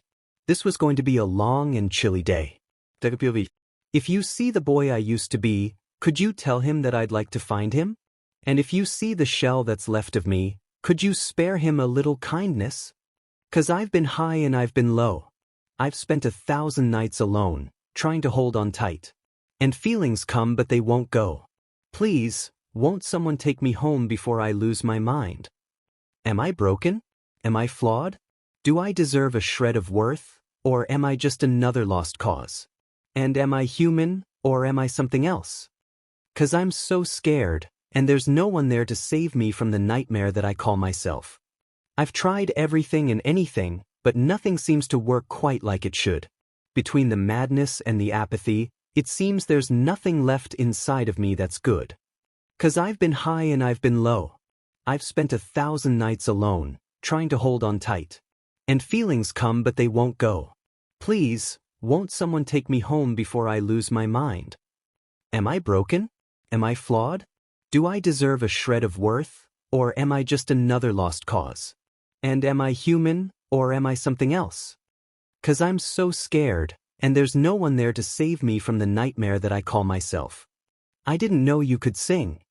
I turned to see the tall, scared older brother of one of my friends leaning against the door frame of what used to be the training room for the villains. I had transformed it into a studio of sorts, much to the young leader's displeasure. I didn't say anything, simply shrugged, and began packing away the instruments that Toga had said she found. He remained silent for a moment before speaking again. Are you never mind? I didn't recognize the song. Is it an original? He asked, changing his sentence halfway upon seeing my current state. Asking if I was okay would have been rather foolish, considering my current physical and mental state. Nodding, I jumped off the makeshift stage with a small wince before walking out the door, calling over my shoulder, "Yeah, I wrote it the other day." The scarecrow followed me. It had been a week since the incident. When I opened my eyes again, I found myself in an abandoned bar, surrounded by villains. Toga immediately started yelling at me while the other villains I recognized simply glared. Apparently, I had gone too far, something about my heart stopping and being dead for an hour. If it hadn't been for Phoenix and the devil's multitude of powers, I would have stayed gone. To say my reaction to the situation shocked everyone would be an understatement. I simply blinked, shrugged, ignored the pain in my body, and walked to the fridge, where I proceeded to devour all the chocolate spread. I hadn't left the bar since, and most didn't seem to care. The ones who did, namely the villains who didn't trust me, the successor of the great All Might, fell silent at a single look from the blue-haired leader. You know, that song had some inappropriate language. I swear, if you try to reprimand me about my language like Shoto, I will tell your precious partner that you ate his peanut butter chocolate cake. But you're the one who ate it. Well, he doesn't know that, and who's he going to believe? His thieving partner with quite the track record, or the poor innocent Izuku Midoriya, who is having such a hard time in his fragile life right now? I asked, spinning around to stare at him with wide, pleading eyes. However, the almost mischievous smirk on my lips upon seeing his expression gave me away. He huffed, glared, and pushed past me, muttering something about me being more of a demon than Phoenix. I was sitting in what the League called the living room, talking with Toga. Our crazed giggles filled the nearly silent bar, causing the surrounding villains to shuffle away slowly, as if we might pounce on them at any moment. I wouldn't blame them, though. Toga had been known to do that. When Toga looked behind me, her crazed smile suddenly turned into a slightly worried one. I stopped giggling and turned around, looking up at Shiggy from my spot on the floor. Without his father's hand, I could see his expression, spotting the frown and slight fear in his eyes. This should be interesting. I didn't think them kicking him out was good, though it was expected. You're right for once. Who would want him? Shut it, I mumbled, tilting my head slightly, strands of fluffy green hair falling in front of my eyes. What's up, Shiggy? I questioned, giggling when he scowled and told me off for calling him that again. Remembering why he was here, his scowl disappeared, replaced with a look of hesitation and distress. An eyebrow raised as I watched the young villain start to scratch his neck, reopening old scabs and creating new ones. My smile quickly faded, annoyance bubbling up inside me. What is it? Spit it out already, I growled. No one was surprised. They were already used to my mood swings. Especially lately, my mood had been a lot less stable. Honestly, I didn't see it. My smile returned in an instant the moment he narrowed his eyes and began to speak again. I didn't notice half the people around us taking a step back. Fine, brat. I just wanted to tell you before you found out on your own. The lady you wanted me to send some people to watch over. She's gone. Don't you think we should give him some more time? I mean, this can't be easy for him. Denki asked, scratching his yellow hair as we walked out of class. Exactly. He shouldn't be alone, especially with his track record. Besides, we've already given him time. A whole week. And no one's seen him since. You can't tell me you're not worried, a red-haired alpha responded, only receiving a nod in return, a sad expression overtaking his face upon being reminded of their brother's absence. Hey, Kirishima said, forcing a smile onto his face as he elbowed his partner lightly. Cheer up. It's Deku, I'm sure he's fine. He's probably just hoarding all the chocolate spread and watching that All Might video he's obsessed with. He flashed the slightly taller male a small, uncertain smile, grabbing his hand as they walked toward the dorms. When they arrived, they spotted Shinso standing outside Deku's door, his face scrunched up. It didn't take the pair long to figure out why. As soon as they were next to the sleep-deprived teen, the faint smell of something unpleasant drifted into their sensitive noses. It was faint but smelled stale and old in a way. It was worse than the scent of grape soda's old room. Hey, bro, Kirishima greeted, doing his best to ignore the smell and praying to the mood goddess that it wasn't coming from inside Deku's room. Only just noticing them, Shinso spun around to face the two other wolves, ping his head to the side slightly.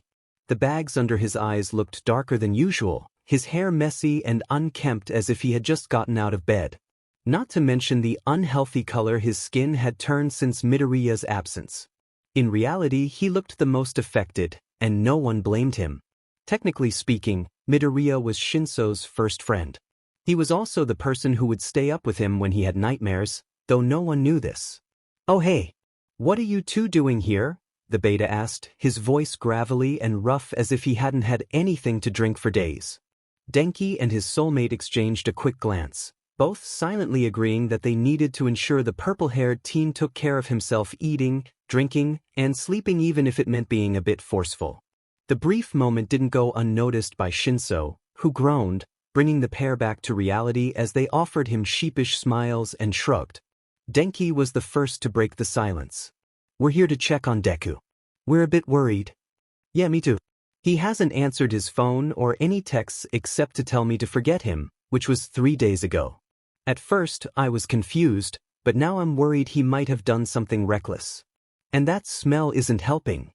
Shinso was unaware of Izuku's troubling habits, so when the two boys in front of him suddenly paled and kicked down the locked door, he was taken aback. His confusion didn't last long. As he moved to ask what was wrong, a suffocating, rusty smell filled the air, a metallic taste dancing on his tongue as he mistakenly breathed through his mouth. His tired eyes widened as he pushed past the two frozen friends, a choked gasp escaping him upon seeing the stains that had turned Deku's usually soft green carpet a dark maroon. On the bed lay a note, but despite all seeing it, no one moved to pick it up. No one stepped into the room. They all took in the chaotic state of the space. All Might posters were torn down, littering the blood-stained carpet. Clothes were scattered across the furniture and hanging out of the broken window. The ceiling fan looked ready to fall, and the lights were shattered, shards of glass glimmering like glitter in the large room. Finally, Kirishima stepped forward, the other two following him like lost souls. They didn't even know what had happened, yet tears were already falling, the only one holding back his emotions being the one most affected. The sleep-deprived teen, though not shedding tears, looked ready to break. His breathing was ragged, hands shaking, eyes frantic as they darted from one mess to another, his mind refusing to accept the reality before him. It couldn't be real. The red-haired boy picked up the note, his tail between his legs and ears pressed flat, much like the other two. He didn't read it right away, just stared at it for a while. None of them knew how much time had passed, but by the time he began to read, the sun was setting. Hey guys. I don't really know who's reading this, but I'm sorry. I think I am. It's hard to figure out what I feel now. It's all muddled and confusing. Anyway, don't worry about the blood. I'm fine. No, that's a lie. I'm alive, at least on the outside. I guess this is goodbye. I can't bear the thought of my friends rejecting me, which is definitely going to happen now. And I don't blame them either. I messed up, like always. God, I'm such a useless Deku, right Kaken? I'm sorry brothers and Shinso too. I didn't want to leave you guys, but I couldn't bear it. I know it's selfish of me, but you'll be better without me. Anyway, I need to go now. If I'm gone too long, they'll get worried and probably start causing chaos. Can't have that happen, now can we? Deku the crazy Omega. Guess Uraraka was right. No one spoke, each person absorbing the words, huddled around the note now stained with tears. The silence shattered as sparks of electricity crackled in the air, pain and choked sobs escaping both Kirishima's and Denki's throats. They couldn't believe he had left without a proper goodbye. They felt hurt, yes, but also an overwhelming anger.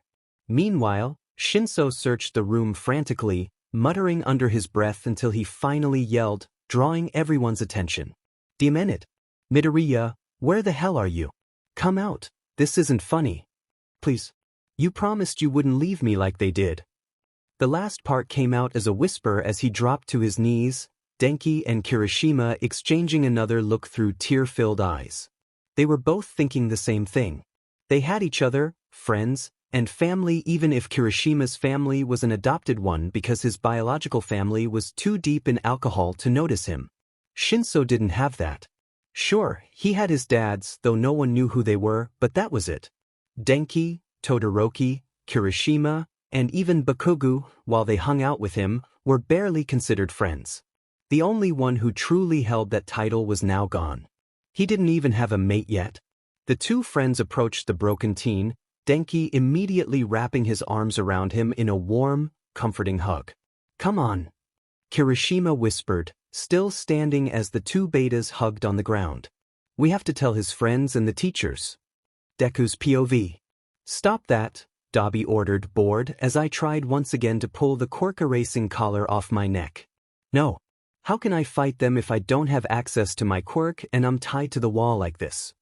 I yelled at the alpha, who was currently cleaning up the wrecked bar with the rest of the villains.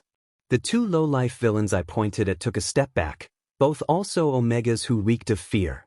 Good, they let my aunt get kidnapped. They should be terrified. The third one responsible snorted from across the room, sneering at me as he mumbled something about how Omegas have no respect these days and something else I missed.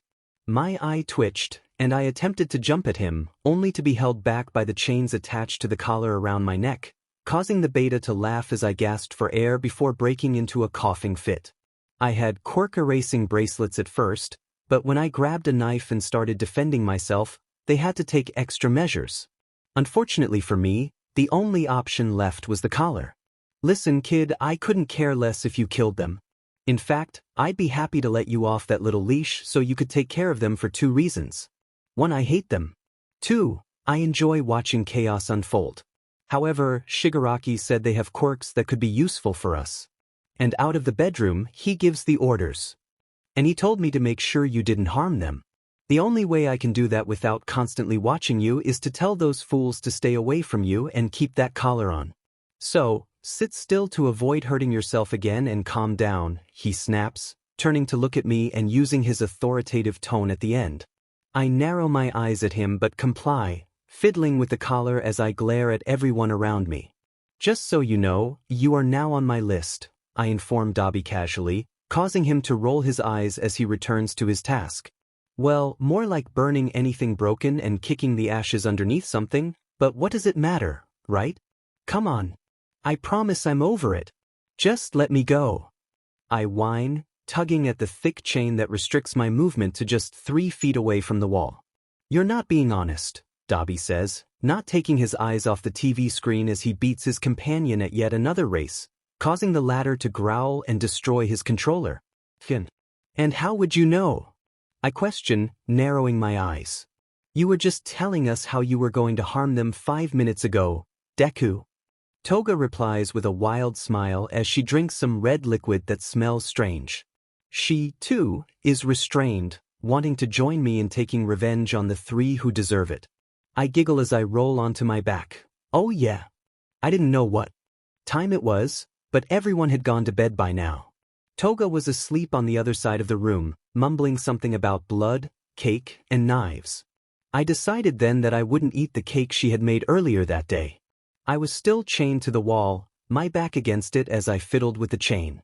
Leave me alone, I whine, running my fingers through my fluffy green hair before tracing some of the many scars on my body, trying to drown out the voices.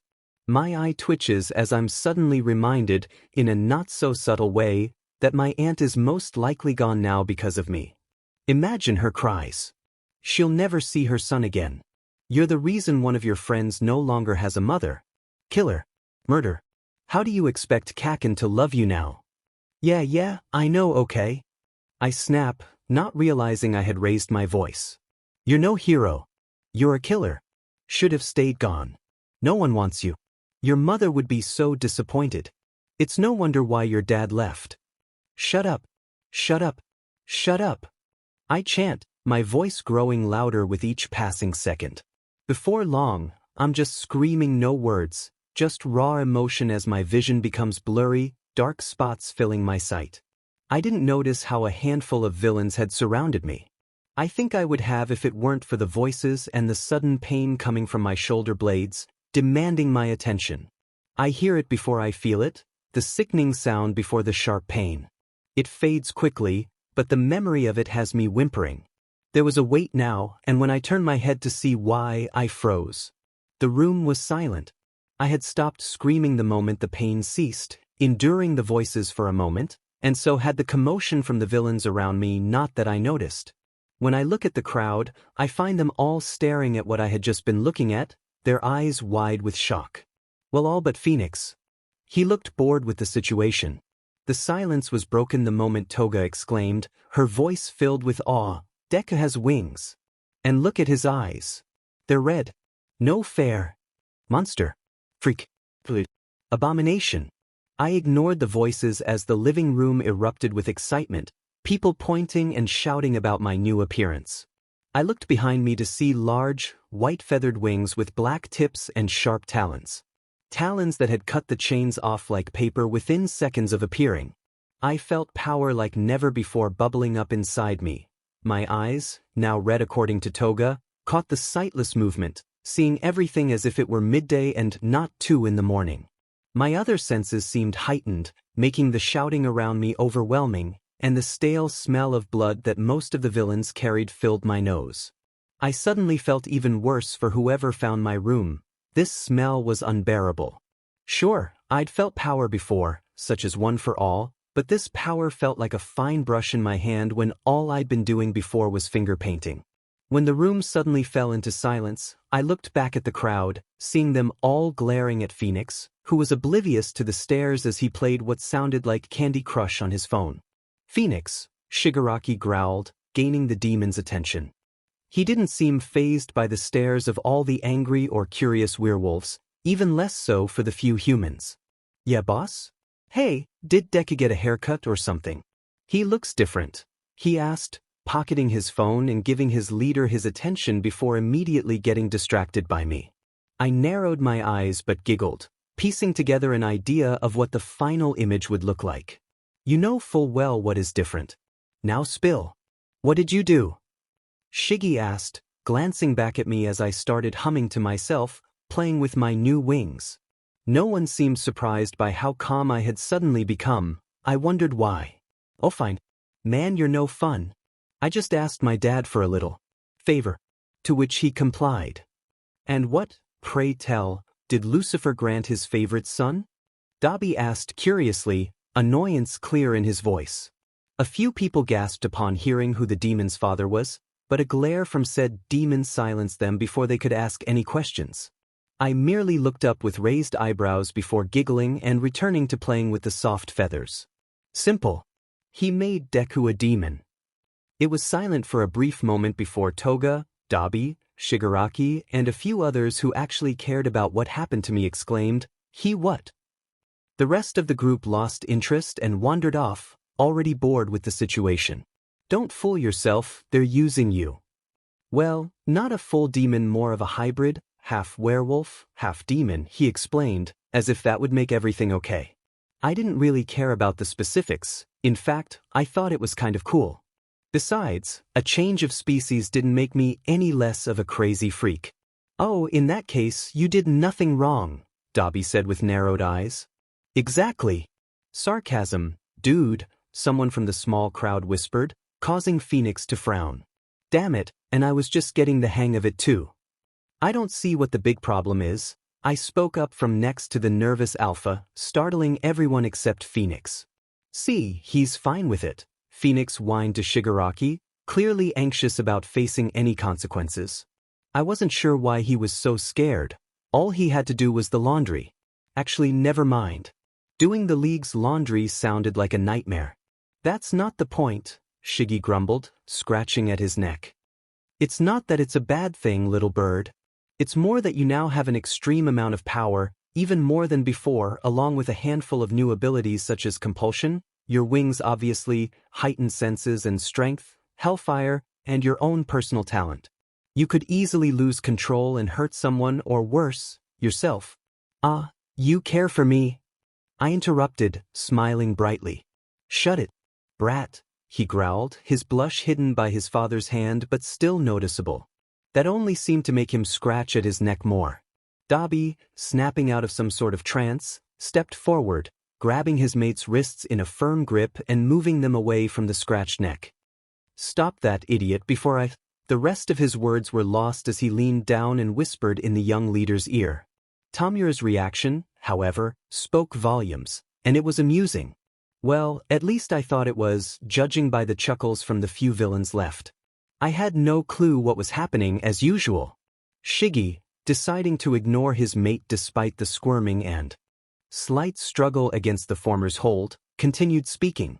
You'll also have urges. Not to mention your temper. Well, what the heck are you doing? He exclaimed upon finally looking at me again. Everyone else was either silent from shock or quietly snickering. You're boring me, I commented, wrapping my legs around the thick wire of the light before hanging upside down, my wings wrapping around me so I was no longer visible to the outside world. Get down from there, little bird. You're not a bat, the blue-haired male ordered. Nope. I'll disintegrate your wings. You forget, Shiggy, I said with a tithe, opening my wings so I could see Shigaraki, a mock look of disapproval on my face. Upon seeing his confused expression, along with a few other villains except Dabi, who just smirked and rolled his eyes, I added, I like the pain, before closing myself in the white wings that I would have to get used to again. Brat, this is serious. You're a whole other species. You're going to need help, so I tuned him out, bored as I started swinging back and forth, the wire and light moving with me. My thoughts didn't really go anywhere at first. Just small things, like how I hadn't eaten in 3 days, the last thing being Shigaraki's cake, or how controlling my wings was as easy as using my arms and limbs. But then the school's talent contest came to mind. How I had given both Katchan and Todoroki a song since we weren't allowed to perform together, just like my two brothers, with Shinso claiming he had already written himself a song. I wondered how they were doing. I was supposed to return tomorrow, but I wasn't sure I could do that anymore. You're the reason Auntie is missing right now. No, those 3 were supposed to look after her, but they failed. Why wasn't I out there looking for her right now? Or at the very least, why wasn't I confronting those cowards? The very thought that 3 of the 4 reasons why my aunt was missing were alive sent a chill through me. I hardly noticed the change in temperature in the room until Dabi spoke up. Kid, you good? It's gotten awfully hot in here, and I'm fairly certain it's not just because I'm here. I was about to reply, to say that I was fantastic and couldn't be better, when a tired, rough voice of a beta I had grown to despise in the span of 6 hours echoed through the near-silent room. Why are you guys out here at 2 in the morning? I didn't need to look to know that the 2 Omegas were with him. They were always together. But that wasn't important right now. All I cared about was the overwhelming urge to confront them. This should be good, I heard someone mumble as I uncovered myself, red eyes shining brightly in the dimly lit room before I ripped off the collar around my neck and leaped onto the hard ground, eyes hard and unblinking as I stared at the 3 who were about to regret their words. Chapter end. The room was silent as everyone stared. Not even reading, just staring. In front of us lay the note left by my smallest mate, stains of blood on its edges. Katsuki was already in tears, though he also looked ready to confront the small boy. Sensei Aizawa and All Might both frowned, though All Might's expression looked angrier than sad, unlike the other pro-heroes. Shinso, Kirishima, and Denki looked. Well, to put it simply, they looked defeated. When the 3 distraught boys had come looking for us, we were already with the 2 heroes. Sparky was upset. No, that's not right. He was outraged when he heard All Might had already stopped looking for his mother. He had demanded to speak to him before dragging me along with him. When asked about it, the number one hero simply responded, "There's no use trying." How would it look if the number one hero couldn't find an average housewife? It would be terrible for me, so I've decided not to get involved. Azuwa had shown up just as Katsuki and I may or may not have been trying to take down the man. The loud silence was broken when All Might decided to speak, though I knew everyone would have preferred if he had just stayed quiet. That traitor. And here I was thinking I had finally found a good successor, but no. He turned out to be a coward, that Midoriya boy. How I wish I hadn't saved him sometimes, he ranted, seemingly forgetting who he was in front of. I chose to ignore him. However, the sudden rise in temperature didn't go unnoticed by anyone in the room, nor did the sparks flying off my left side. Azuwa stayed silent as well, though when I looked over at him, I noticed it was because he hadn't seemed to hear the taller hero, his eyes staring unblinking at the note that lay on the desk. His expression showed emotions I wasn't even sure he was capable of feeling. The four other teenage boys in the room, however, didn't seem to want to hold back. Katsuki immediately fired off explosions, and the other three unleashed a colorful array of language, their quirks activated. Just as things were about to escalate, Shinso had managed to persuade the old man to stay still, and my oh-so-innocent friend was about to unleash his fury. I spoke up, my words causing everyone to stop what they were doing to look at me in doubt or hope, even the tired pro-hero. It's not his handwriting. At my words, Katsuki ditched the pro-hero and snatched the note from the desk. Everyone looked at him, waiting, hoping to see him back me up. He mumbled something under his breath before looking up, tears in his eyes but a smile on his face. I'm so stupid. It's not his. This writing is actually readable. I never doubted the boy. Of course he wouldn't leave. Everyone turned and glared at All Might, silencing him immediately. Wait, if Deku didn't write this then, doesn't that mean? Denki trailed off, unable to complete the sentence as the room grew tense once again. No one spoke, but everyone got the message. If Midoriya didn't leave, he had been taken. With the state his room was apparently in, it should have been clear. I guess everyone, including myself, was simply too emotional to see the truth. Dad, we have to save him. Shinso erupted at last. When people looked over at him confused, we all saw him looking at Azuwa, both of them oblivious to the stares of surprise. Azuwa was Shinso's dad. I knew it. How's that for conspiracy theories? No one had time to process this, however, not with the thought of Midoriya being in danger. I couldn't help but feel, even with everything going on, a sense of betrayal. I'd be lying if I said I'd forgiven Midoriya, and while I was worried for him, I wasn't exactly looking forward to seeing him quite yet. Azuwa's eyes clouded over, as if he was thinking about something long and hard, before he sighed and spoke. 3 hours passed and we knew. Tonight we would bring Midoriya back. Deku's POV. If I was being honest, I didn't remember half of what had happened. After jumping down, everything just kind of became foggy. Dreamlike almost. I could remember the screams, orders for me to stop that were ignored, pleading, begging, and then nothing. Silence, save for my heavy, irregular breathing. My eyes were wide, staring down at the lifeless blue orbs of the beta. 2 other bodies lay nearby. My eyes stung, but it wasn't from tears.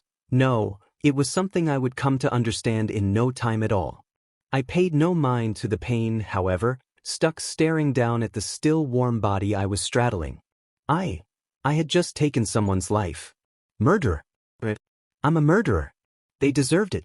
Yeah, they did, but don't act as if you didn't enjoy it, psycho. Who will love you now? Come on, let's do it again. It was fun.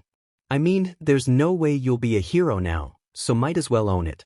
Faintly, almost as if they were thousands of feet away, I could hear people talking. Footsteps coming closer. But I couldn't respond, emotion building as the voices taunted me, lectures and encouragements. Names and self-harm suggestions. More and more. Never shutting up. Until, like the spring on an old trampoline, I snapped. My hands had stopped shaking, along with the tears and muttering that I hadn't even noticed, and for a split moment, I was completely silent.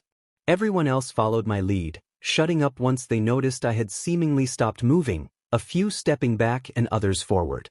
Everyone froze, however, when I hunched over, shoulders shaking violently. At first glance, it looked and sounded as if I was crying, and I'd assumed that was the reason Dabi and a few others awkwardly tried to comfort me. When they realized what was really happening, or more accurately, heard it, I could practically see them exchange looks behind my back. I quickly heard the extra villains who weren't really in the inner circle disband, and I couldn't blame them. The sight was one to behold.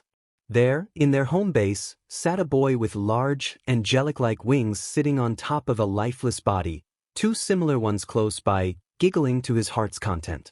His body and wings were stained, and when his teeth showed, red could be seen against his pearly canines. The remaining group was uncertain about what to do, but I could sense their relief even through the fog. They could handle chaos, but the weight of despair, tears, and moral dilemmas was too much for them. We were tidying up the aftermath when there was a knock at the door. The lower-ranking villains were busy cleaning, while I struggled to process the fact that I had taken not one, but 3 lives, and strangely, I had found a thrill in it. I tried to deny it at first, but with 2 voices in my head that understood my feelings and wouldn't let me forget, it soon became impossible to ignore. I finally snapped, shouting, "Fine. I enjoyed it, all right," before attempting to grab a bottle of alcohol. Unfortunately, Kurogyri stopped me every time, apparently still wary from the last time I had gotten drunk.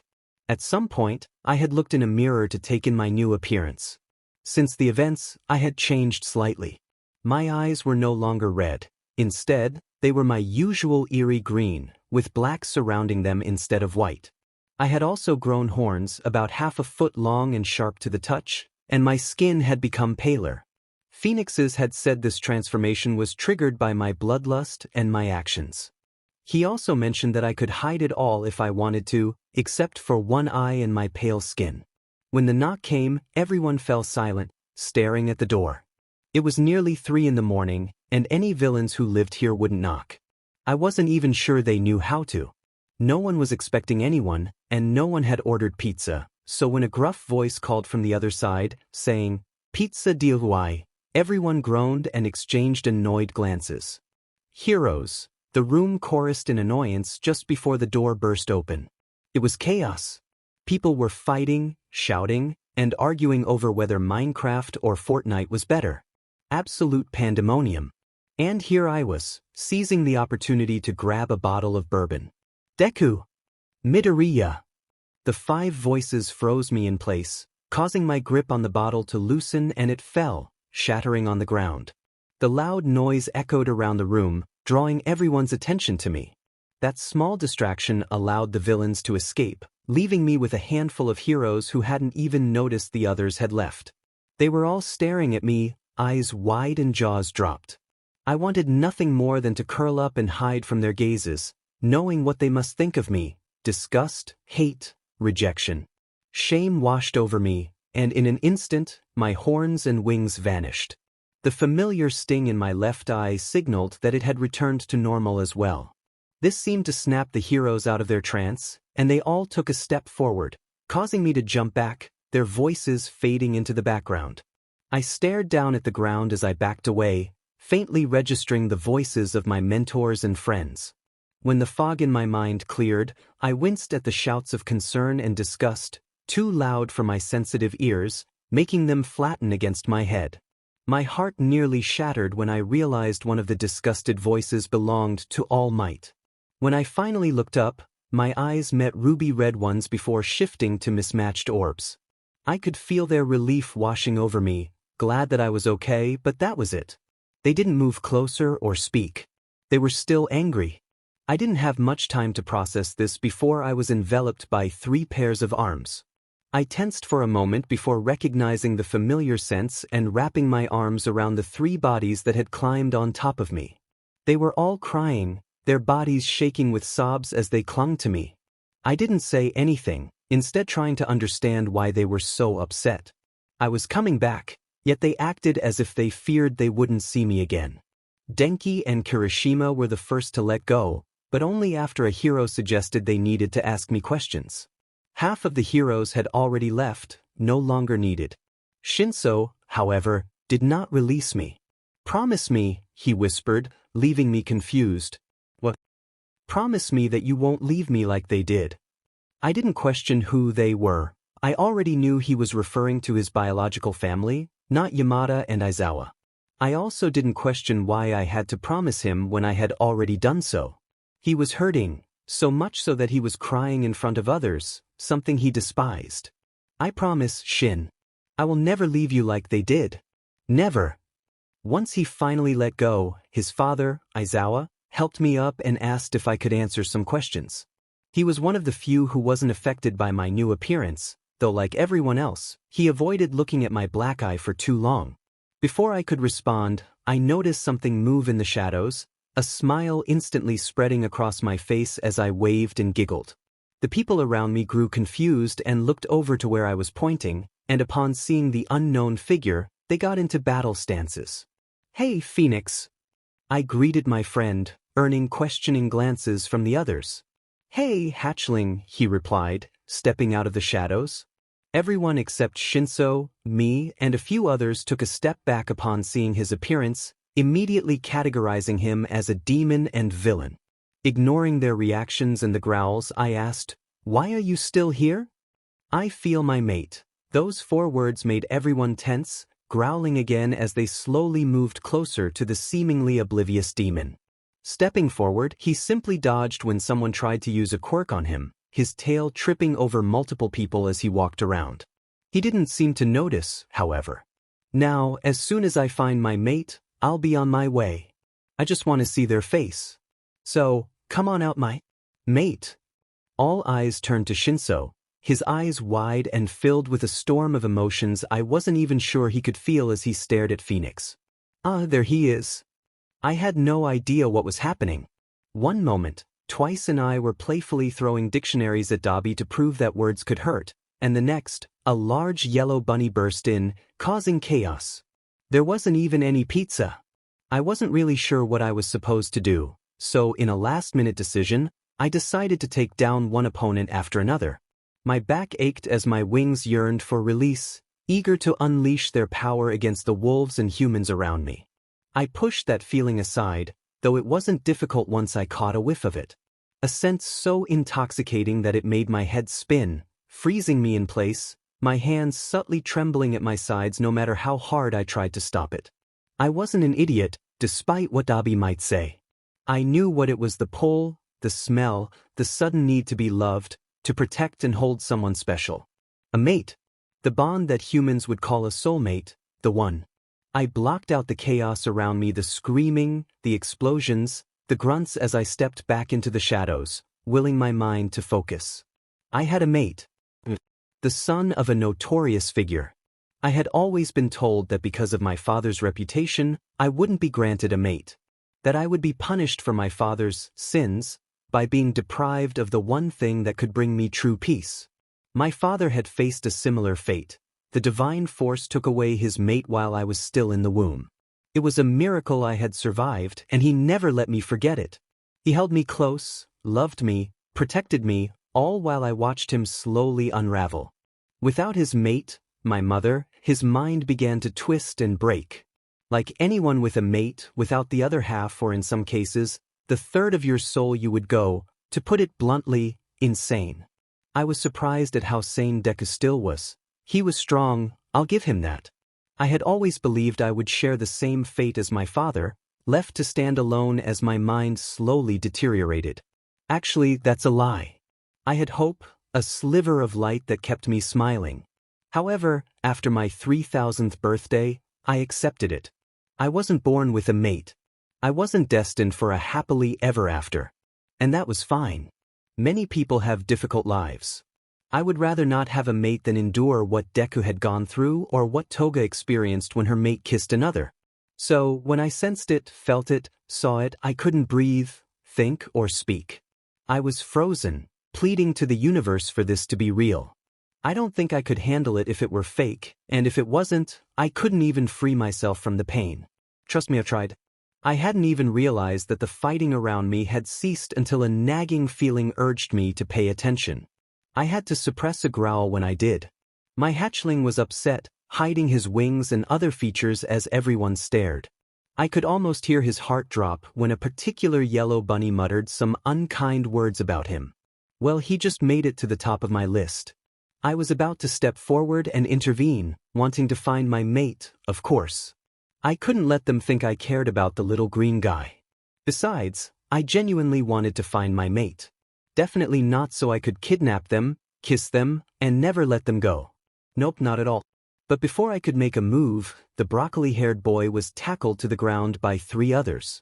My eyes lingered on the one with purple hair, thoughts racing before I forced my gaze back onto the newly transformed demon. I watched silently like everyone else, tilting my head as the cute purple one seemed to whisper to the hatchling. No one noticed the 2 small growls from 2 alphas near the front of the crowd, nor how the blonde rushed out, soon followed by the 2-tone-haired one. I recognized them as the hatchling's mates, though I wasn't sure why they cared so much. From what I had gathered, the pair had rejected Deku in every way but words. And thank goodness for that. Everyone knew that if it had been otherwise, he would have lost it for good.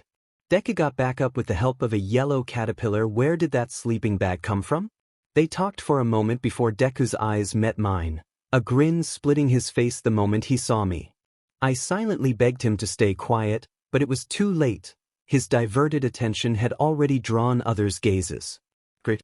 Though I couldn't really find myself angry at the young demon. No one in the base could, really. We had all silently adopted him, whether there was paperwork proving it or not. Hey, Phoenix, the hatchling greeted, earning some glances. Sighing, I stepped out from the shadows, my long, bone-like tail flicking behind me. My wings were hidden as always. I didn't take much pleasure in showing them, not after what had happened last time. I had to stop myself from shuddering at the thought, subtly narrowing my eyes at Deku. I didn't think he noticed. I noticed how almost everyone took a step or 2 back upon recognizing me, or at least what I was. I eyed those who hadn't moved, some showing no fear while others were frozen as if I might attack. They were the ones who should be afraid, not me. My gaze lingered on the purple one again, and by the shiver that ran through his body, he noticed. I looked away just in time to catch Izuku speaking. Oh, would you look at that, the others were growling. Maybe they hadn't been fed. Or did they hunt for their own food?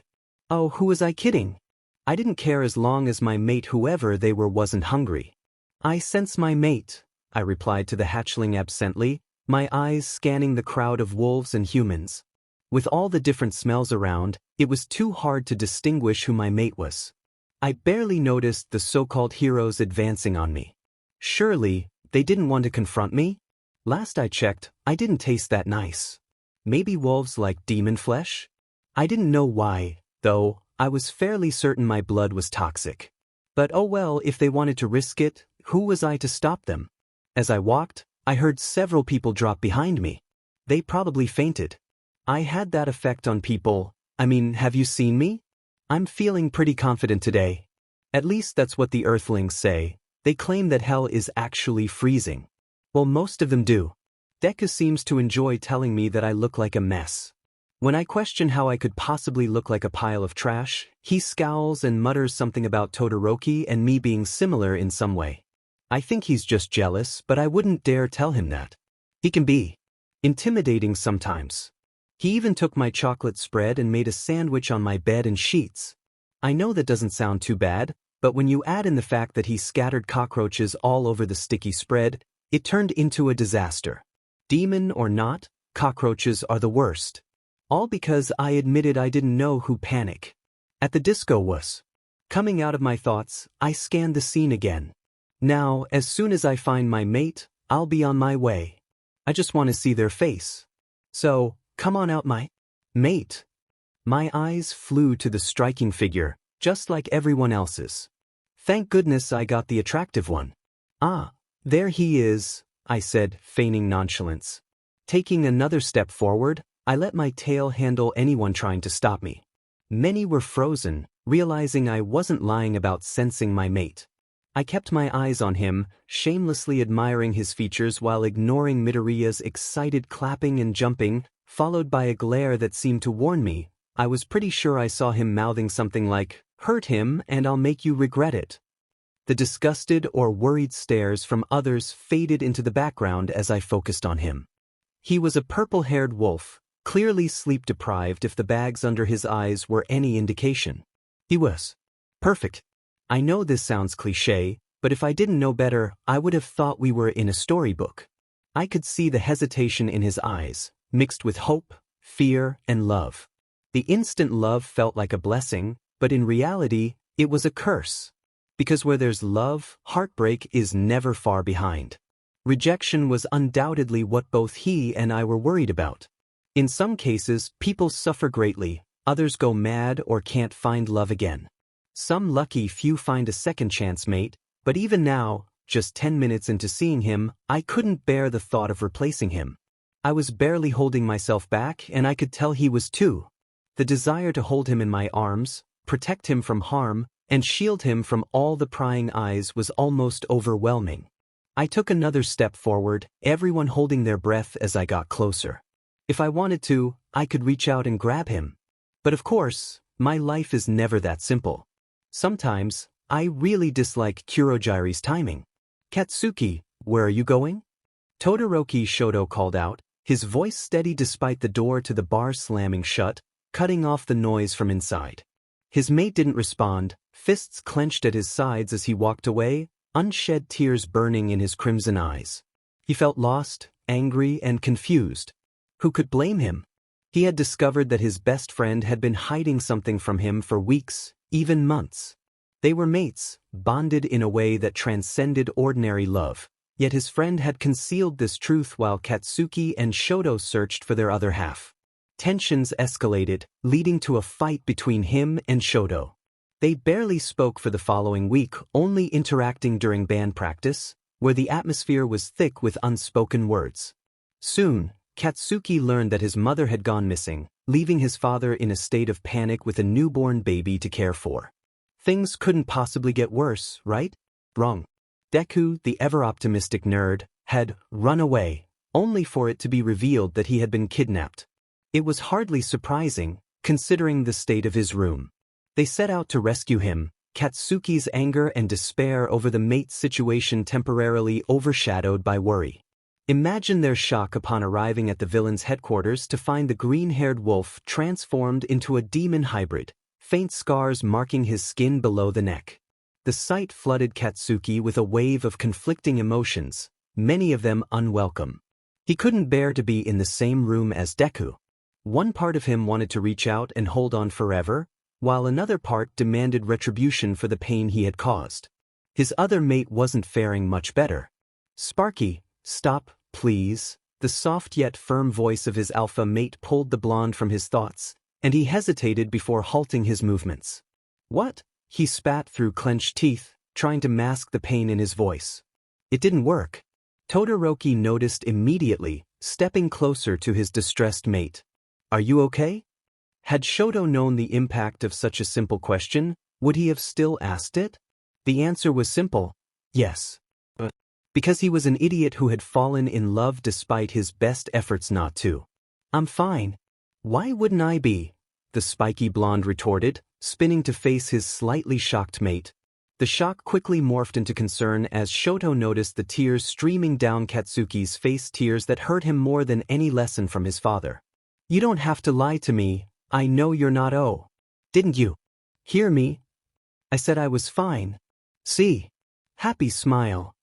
Katsuki forced a huge, obviously fake smile, tears still falling. "No, you're not." Todoroki began, only to be interrupted. "Oh, forget about me." Katsuki's expression shifted to a frown, his hands flying up in exasperation as his voice broke. "What about you, huh? Don't think I haven't noticed how closed off you've been, or the dark circles under your eyes." Shoto's eyes hardened, his expression closing off as a mask settled over his features. "I don't know what you're talking about. I'm Finn." "Fine? If I can't get away with that, neither can you."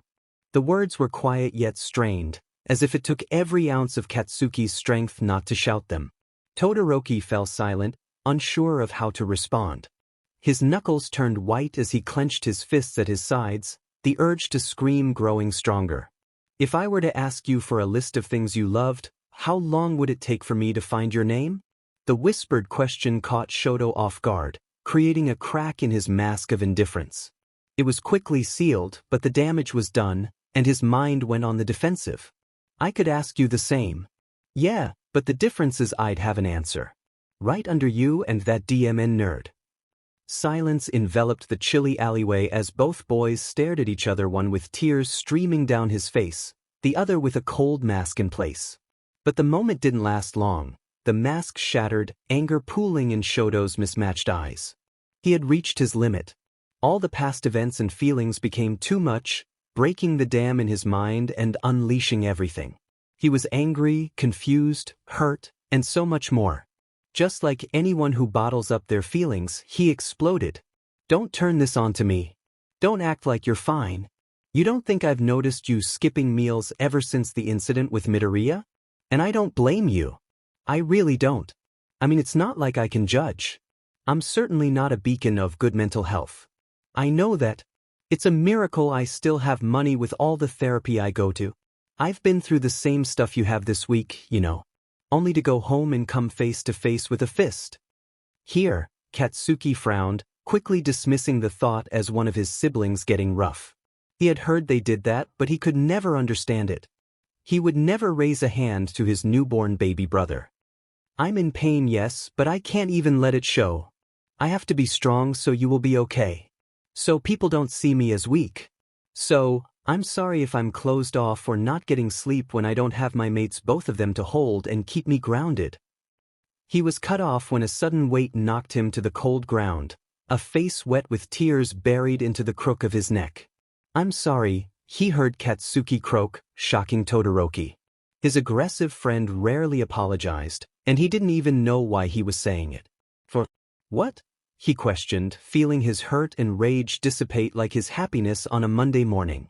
For everything. For feeling like you have to shove away your feelings for the sake of me, the others, and myself. For this being the first time you are opening up to me, in an abandoned alleyway just meters away from our demon hybrid mate who has hidden the truth from us for weeks, and considering that half of your belongings are now missing, it's quite the situation. Confused, the two-toned-haired boy shifts his arms, which he had wrapped around the blonde resting against his chest. He searches for his shirt on the left side of his torso, only to find bare skin. Oh, is all he manages to say as a warm flush spreads across his face. His embarrassment quickly turns to amusement, however, when he notices his friend shuffling closer to him, clearly feeling the chill in the air. Just as he opens his mouth to comment, he is cut off. Shut your smug little mouth, icy hot. I'm cold, and you just so happen to be very warm right now. Chuckling, he responds, aren't I always? Growing serious for a moment, he warns, don't think this lets you off the hook. We will be having a proper discussion about these feelings we call emotions once we get back to the dorms. Understood? Yeah, whatever, Candy Cane. Deku's POV. I was once told that speech is silver, but silence is golden. I never truly understood that. My mother always taught me that speaking up is better than keeping quiet, so this little quote I heard at some point in my life seemed to contradict everything I was raised to believe. It didn't make sense to me. But I think I finally understand it now. When it's silent, there's no one to stop you from speaking, and breaking that silence can be the best thing you do. After all, pure gold doesn't hold value until it's shaped into something desirable. Unfortunately for me, silver seems to be more popular right now. I suppose it's because of this silver that I was able to slip away unnoticed. When silver is all there is, no one hears you, sees you, or cares for you even if you're the one providing it. It just so happens that this is exactly what I needed at that moment. Not everyone can afford gold. Sure, I'm having a moment. A moment? It sounds like you're auditioning for a TV drama. You guys are so mean. I whine as I stalk down the halls of the police station, trying to find a way out. We're voices that are here to make your life hard, deal with it. EW. We agreed. And you call me the dramatic one. Rolling my eyes and ignoring their protests, I continue to search for an exit, vaguely aware of the yelling going on down the hall in the room I just escaped from. And they call themselves heroes, I scoff, green hair falling in front of my demonic right eye. They can't even keep track of one kid. After Phoenix fell through Kurogiri's warp gate, much to Aizawa-sensei's relief and Shinso's disappointment, Heroes sent me off to the police station with a few other pros. The students returned to the UA dorms, and any heroes not needed went to fill out paperwork or whatever it is adults do these days. And your mates didn't even acknowledge you once. Too soon, bro. Ignoring them and pinching my side to distract myself, I groan and bang my head against the wall, frustrated that no matter what I did, my thoughts always returned to them. If you were a physical being, I would find a way to make you regret it. Bold of you to assume my gender. Bold of you to assume he's capable of that. Snorting in amusement, I fail to notice the sudden silence from down the hall or the footsteps approaching me, resulting in me jumping in surprise when I hear, "What's so funny, problem child?" "Aizawa, sir." I yelp, my eyes wide and my pale skin flushing a light pink as my feet touch the ground again. Based on that reaction, I'll assume it's something bad, he muses, leaning against the wall opposite me. "No, you just scared me," I defend, scowling at one of the few pros I trust. He nods in silent agreement, allowing silence to envelop us. "He totally doesn't believe you. You left before we could question you." It wasn't a question, but I nod anyway, lifting my head to stare at the ceiling as I respond. It was too loud. With all the yelling going on, I didn't think I'd be questioned before I turned, and when the debate about whether or not my mates should be here started, I couldn't handle it. Besides, you guys didn't even notice when I slipped out.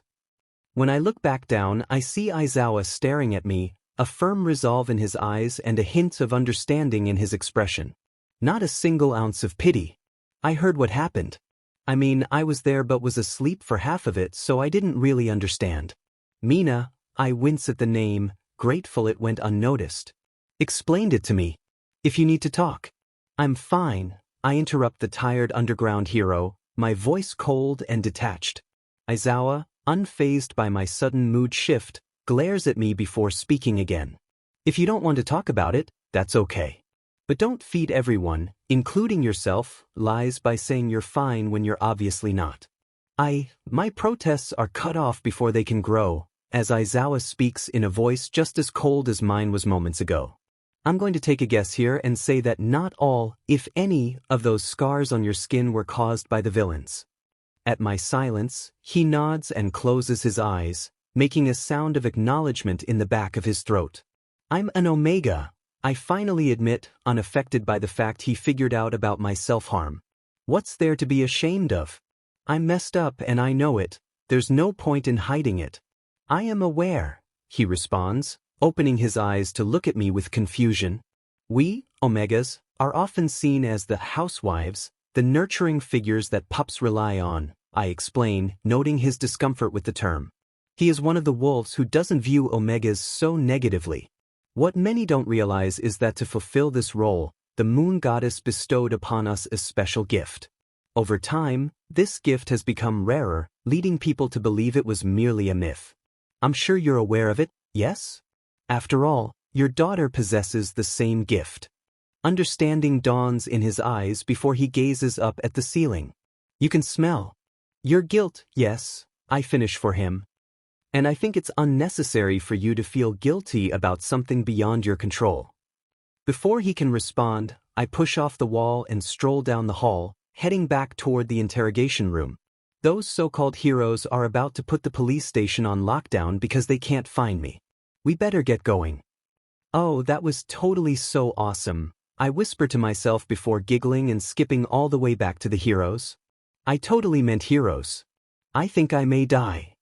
I whisper to myself, my hair acting as a curtain, shielding me from the bright lights and white walls that remind me so much of a hospital. Dramatic much? But I'm serious. I've been waiting for an hour. It's been 10 minutes. Wait, really? No, it's been just 5. Geesh, someone's moody. I mumble, sitting up and looking around the empty room.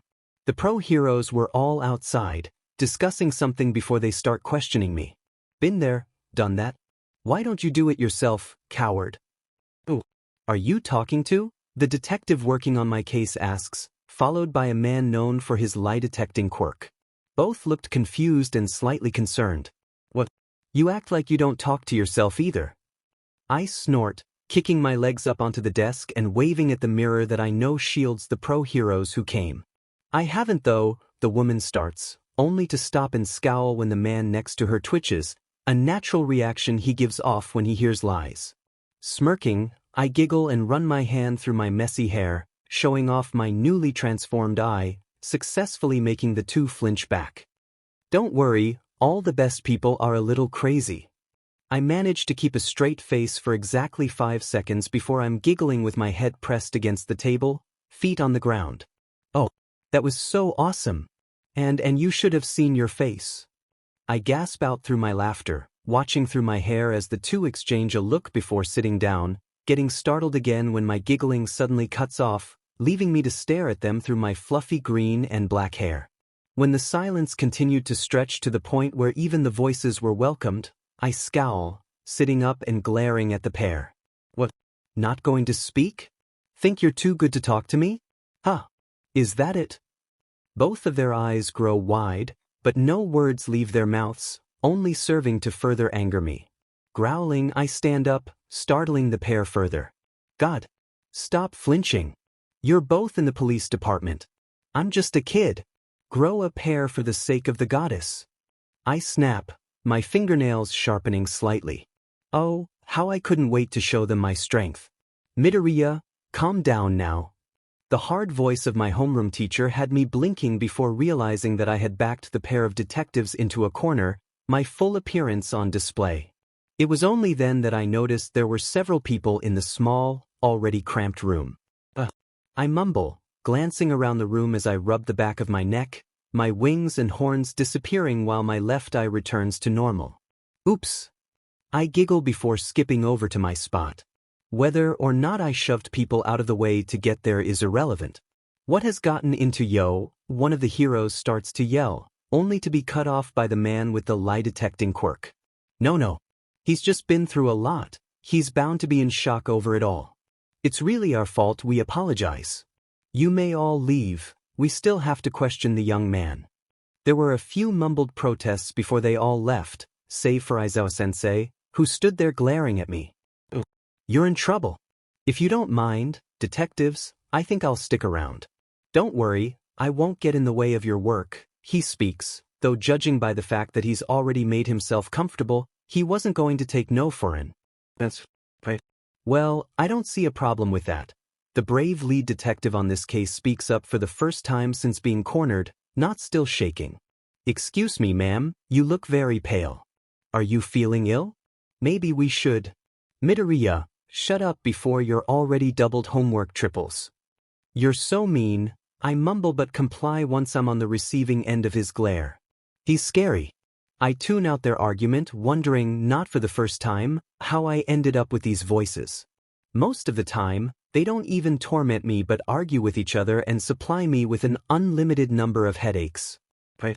Well, down to business. My name is Kinjo Hina, and I'm the lead detective on your case. This here, gesturing to the man on her left, she continues, is Smith. He is, to put it bluntly, a human lie detector. So, shall we begin? Let's hold off for a few more minutes. It's almost my 100th burrow. I exclaim, cutting myself off as Aizawa lightly taps the back of my head. When I turn to look at him, he is just staring at me, daring me to say something. Scowling, I sink back into my seat and speak. Yes, I think that's a good idea. I mumble, narrowing my eyes as the two detectives start laughing at me.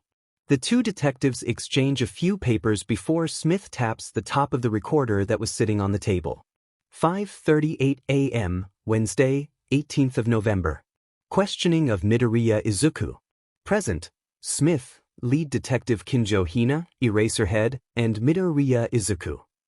Well, that was unnecessarily long, I mumble to myself, fixing Kinjo with a blank stare when she tries to reprimand me before smiling brightly, propping my elbows onto the cold metal table where I rest my head on my hands, eyes wide and innocent. Have you ever wondered what it would feel like to choke someone with their own organs? Everyone in the room blanched, along with the people behind the mirror, judging by the smell of disgust. Aizawa just rolled his eyes and reprimanded me. You're scaring them, problem child. Furrowing my brows, I sit back and scratch my head in confusion. Oops, sorry, I thought detectives would be more fun. My bad, please continue. My eyes flash to their new colors as the brown-haired lady mutters something about them getting me confused with the victim, but a smile climbs back onto my face. However, before I can say anything, Aizawa speaks up again. Shouldn't you guys, I don't know, be asking questions right about now? Right? Yes. Scott shakes his head, shooting a small glare toward his workmate before looking down at the papers in his hands. Please state your name, age, and occupation. He speaks, looking up at me. I comply, watching as he presses a small green button on the side of the table next to a red one. Ooh, a red button. Okay, we're all tired and stretched thin, so I'm just going to get to the point. I ask you questions and you answer. If you tell the truth, I hit the green button. If you lie, I hit the red one. It will send a signal to where all the observers are to indicate whether what you said was honest or not. There are no consequences for lying unless you're holding back incriminating evidence. Got it? Okay. I cut this chapter off a bit short because I wanted to actually update on time for once. These people are complete and total fools. I've been on the receiving end of questions for the better part of an hour. At first, they asked the usual things you'd expect when being questioned for information. Where were you kept? What were the names of the villains? I gave the code names. How did you get those scars? You know, the standard stuff. By the time they got through all my truthful yet somewhat vague answers, Kinjo had grown frustrated, and the questions took a turn for the worse. Though it was amusing to see the vein in her forehead pop out, I too grew annoyed at the spark of triumph in her eyes, acting as if she was being clever, as if I didn't see right through her. I suppose I should feel grateful, however, for I soon felt the familiar sensation of nothing. The cord that connected me to my emotions snapped, leaving me as an empty shell of the emotional wreck I normally am. I could tell that my blank face and empty eyes had freaked everybody out. It even made Kinjo pause in her questioning for a moment, but surprisingly, I couldn't bring myself to care. It was fortunate that Smith took over the questioning at this time, ensuring I didn't give away any vital information. Not that he knows this, of course. Yet, like all good things, my blissful time away from my feelings soon came to an end. What better way to make this known than by erupting into a fit of giggles, successfully making the two detectives jump. Aizawa only grumbled, rolled his eyes, and went back to sleep, making me pout. Kinjo recovered faster than Smith and seized the moment to fire her not-so-subtle questions at me. I tuned her out for the most part, listening to the voices in my head as they argued once again about which one was more villainous. Somehow, Mr. Grumpy was losing. I still answered her questions, sticking to 5 words or less, never lying but never telling the exact truth either. I could tell it was confusing Smith. At long last, the lady snapped, her annoyance at not getting any straight answers only fueling her suspicions towards me. That's it. Were you really kidnapped, or is this all just a ploy to gain attention? Aizawa's eyes snapped open, narrowing in on Kinjo, though she didn't seem to notice. Kinjo, what on earth has gotten into you? He was found at the League's hideout. It's obviously not a ploy to garner attention. Smith shouted, his eyes wide and face appalled. It took everything in me not to laugh. No, Smith, he's obviously not taking this seriously. Look at him. Add on the fact that he's an Omega. I mean, come on. They're known to crave attention and do anything for it, just like the others. Honestly, I don't even know why the government allowed them their rights. It was much better 13 years ago when they were nothing but dirt beneath our feet. I can handle the alphas and betas, at least they contribute to society. But Omegas, with their heats and their whining, all they're good for is listening to their masters like the animals they descend from.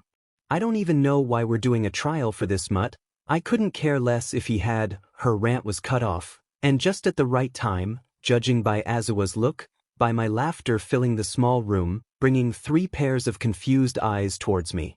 Kinjo looked horrified at what had just come out of her mouth before she had the nerve to look smug, though the confusion directed towards me was still evident in her eyes, along with her fury.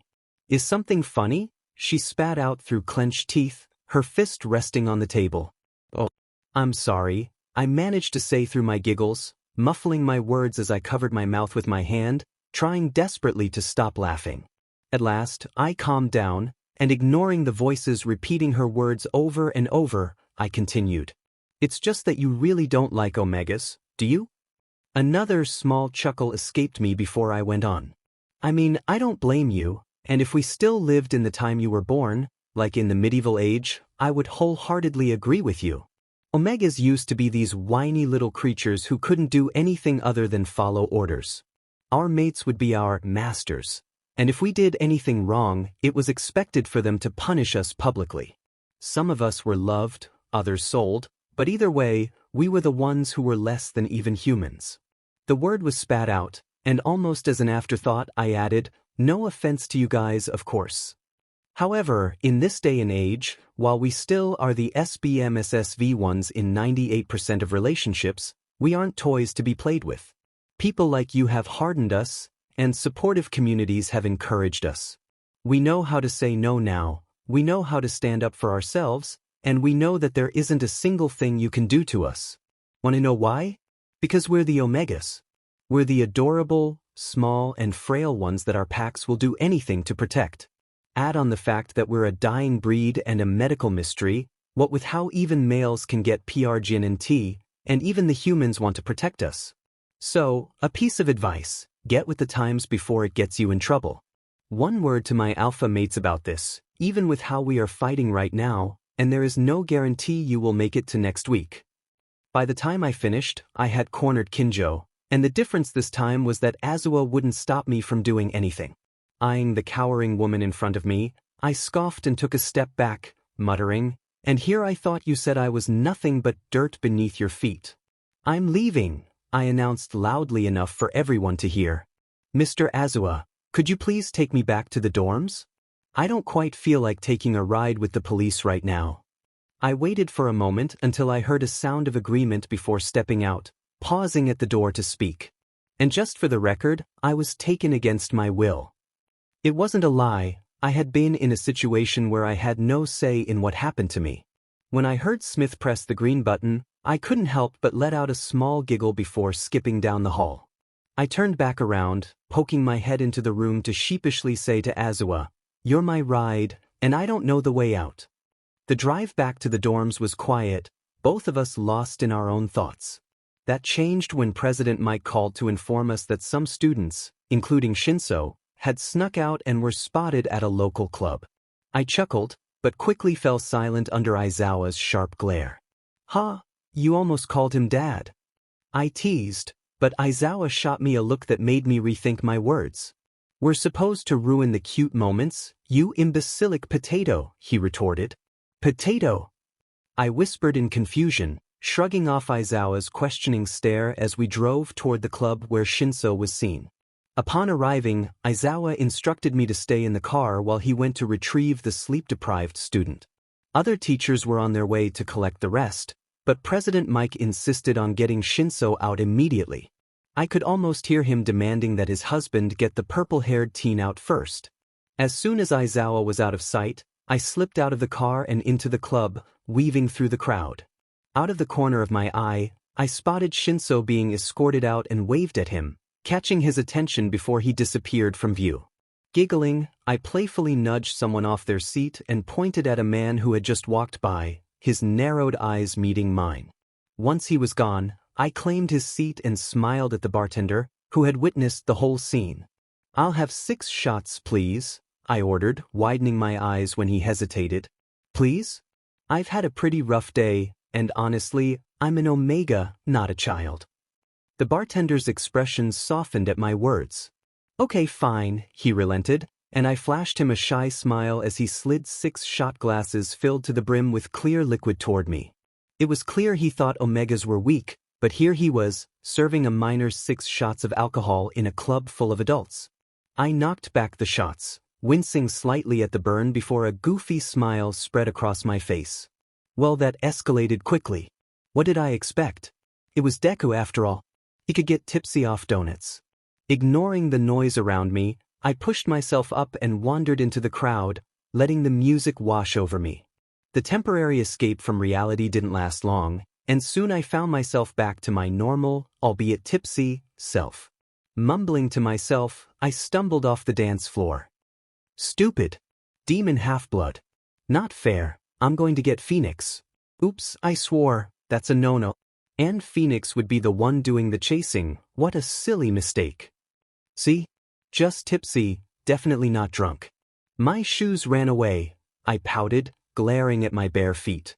Unfortunately, my distraction led me to bump into something soft. Not a wall, Baka, a voice grumbled. Huh. I mumbled, looking up from the ground to see a round man with an angry expression.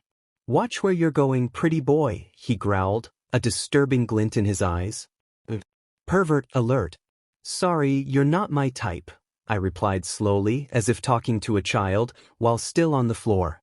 He didn't appreciate my words, yanking me up by the collar of my shirt. I regretted not choosing the bracelet instead.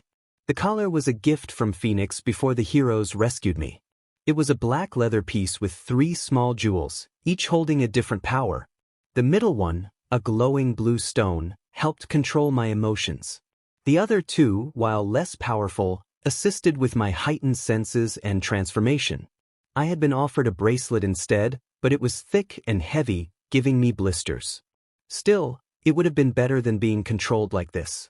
You're going to regret that, he sneered, and my face turned red from embarrassment. May have been innocent, but I wasn't oblivious to the implications of his words.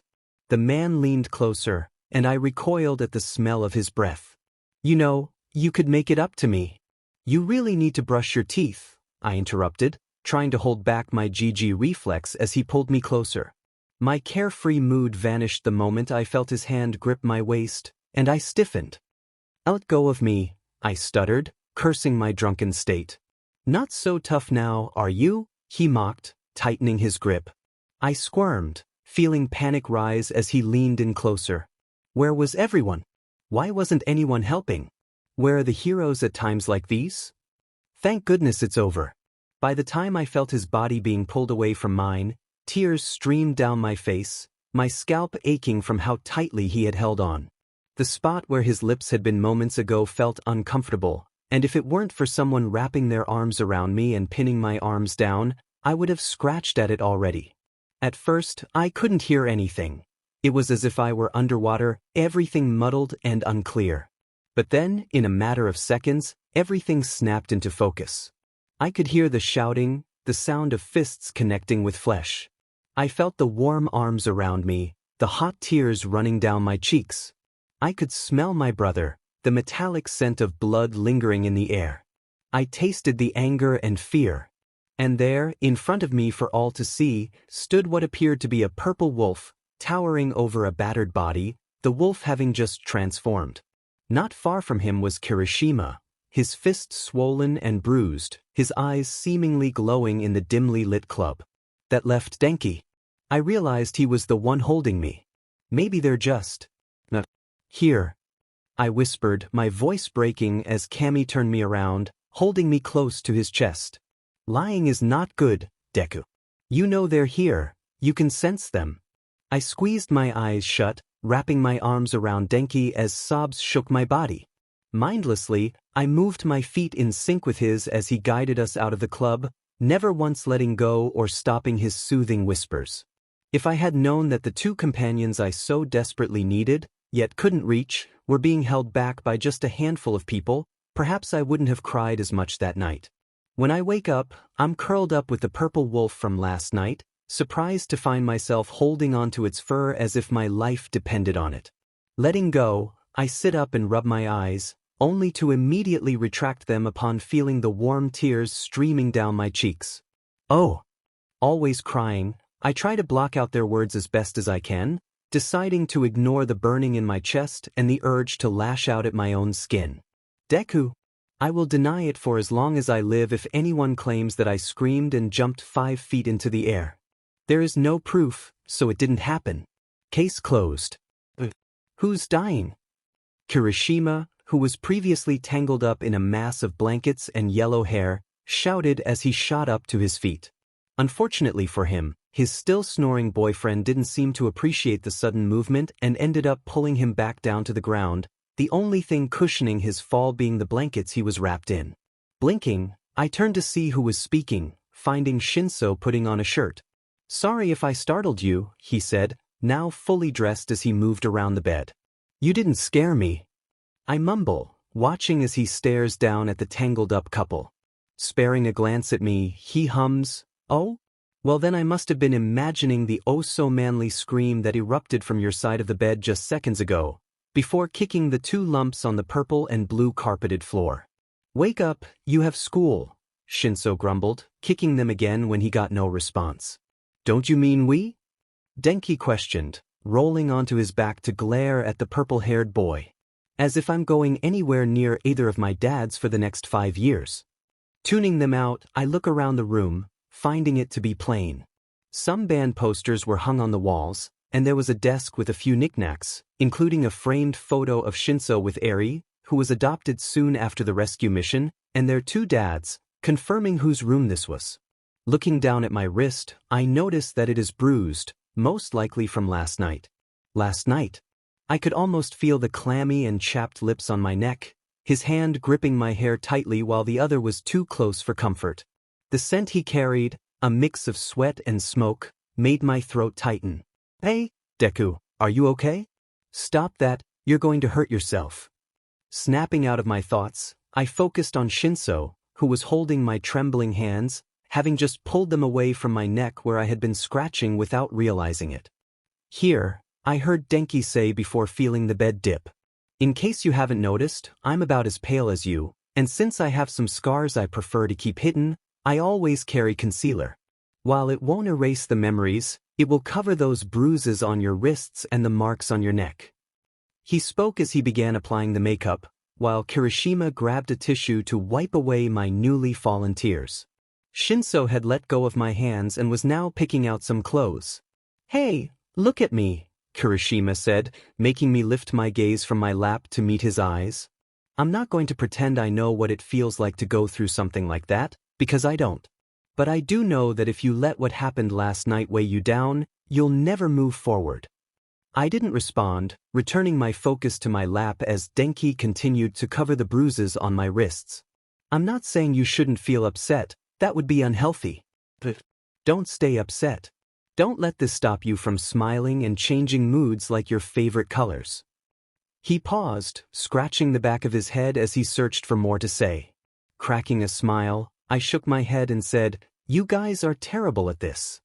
Glancing up at Denki, who had just let out an exaggerated gasp of offense, I sighed and continued, still smiling slightly. "It's not like I don't appreciate the effort, but Denki, you're practically vibrating with tension.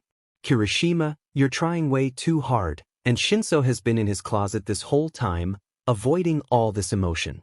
And before you say it, I keep clothes in your room, so I know that's not what you're doing." I raised my voice a bit at the end, rolling my eyes as Shinso started to protest. "You're all better at distractions than you are at talking." Chuckling, Kirishima hopped off the bed. "Yes, sorry. Just promise to talk to someone if you need to. Even if you just want to vent to one of us. I can't promise any amazing advice, but I can promise someone who will listen." "Yeah." What he said, Shinso added, shuffling out of the closet with a change of clothes for me, awkwardly shifting his weight from one foot to the other once he reached the end of the bed.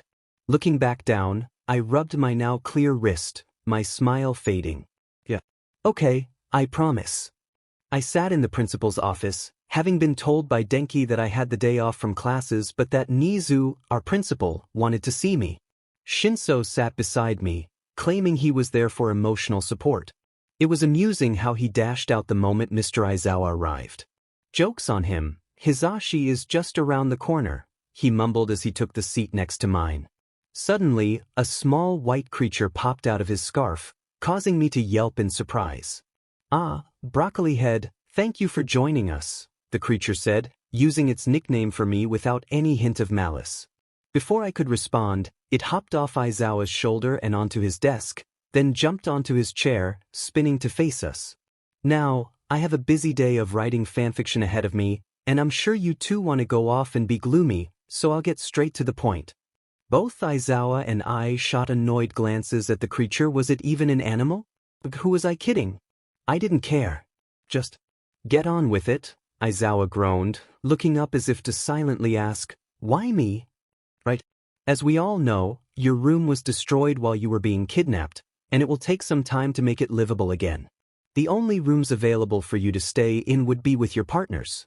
However, considering you lied to them, broke their hearts, and if Uraraka is right, betrayed their trust, I think it's safe to say you don't want that to happen. What?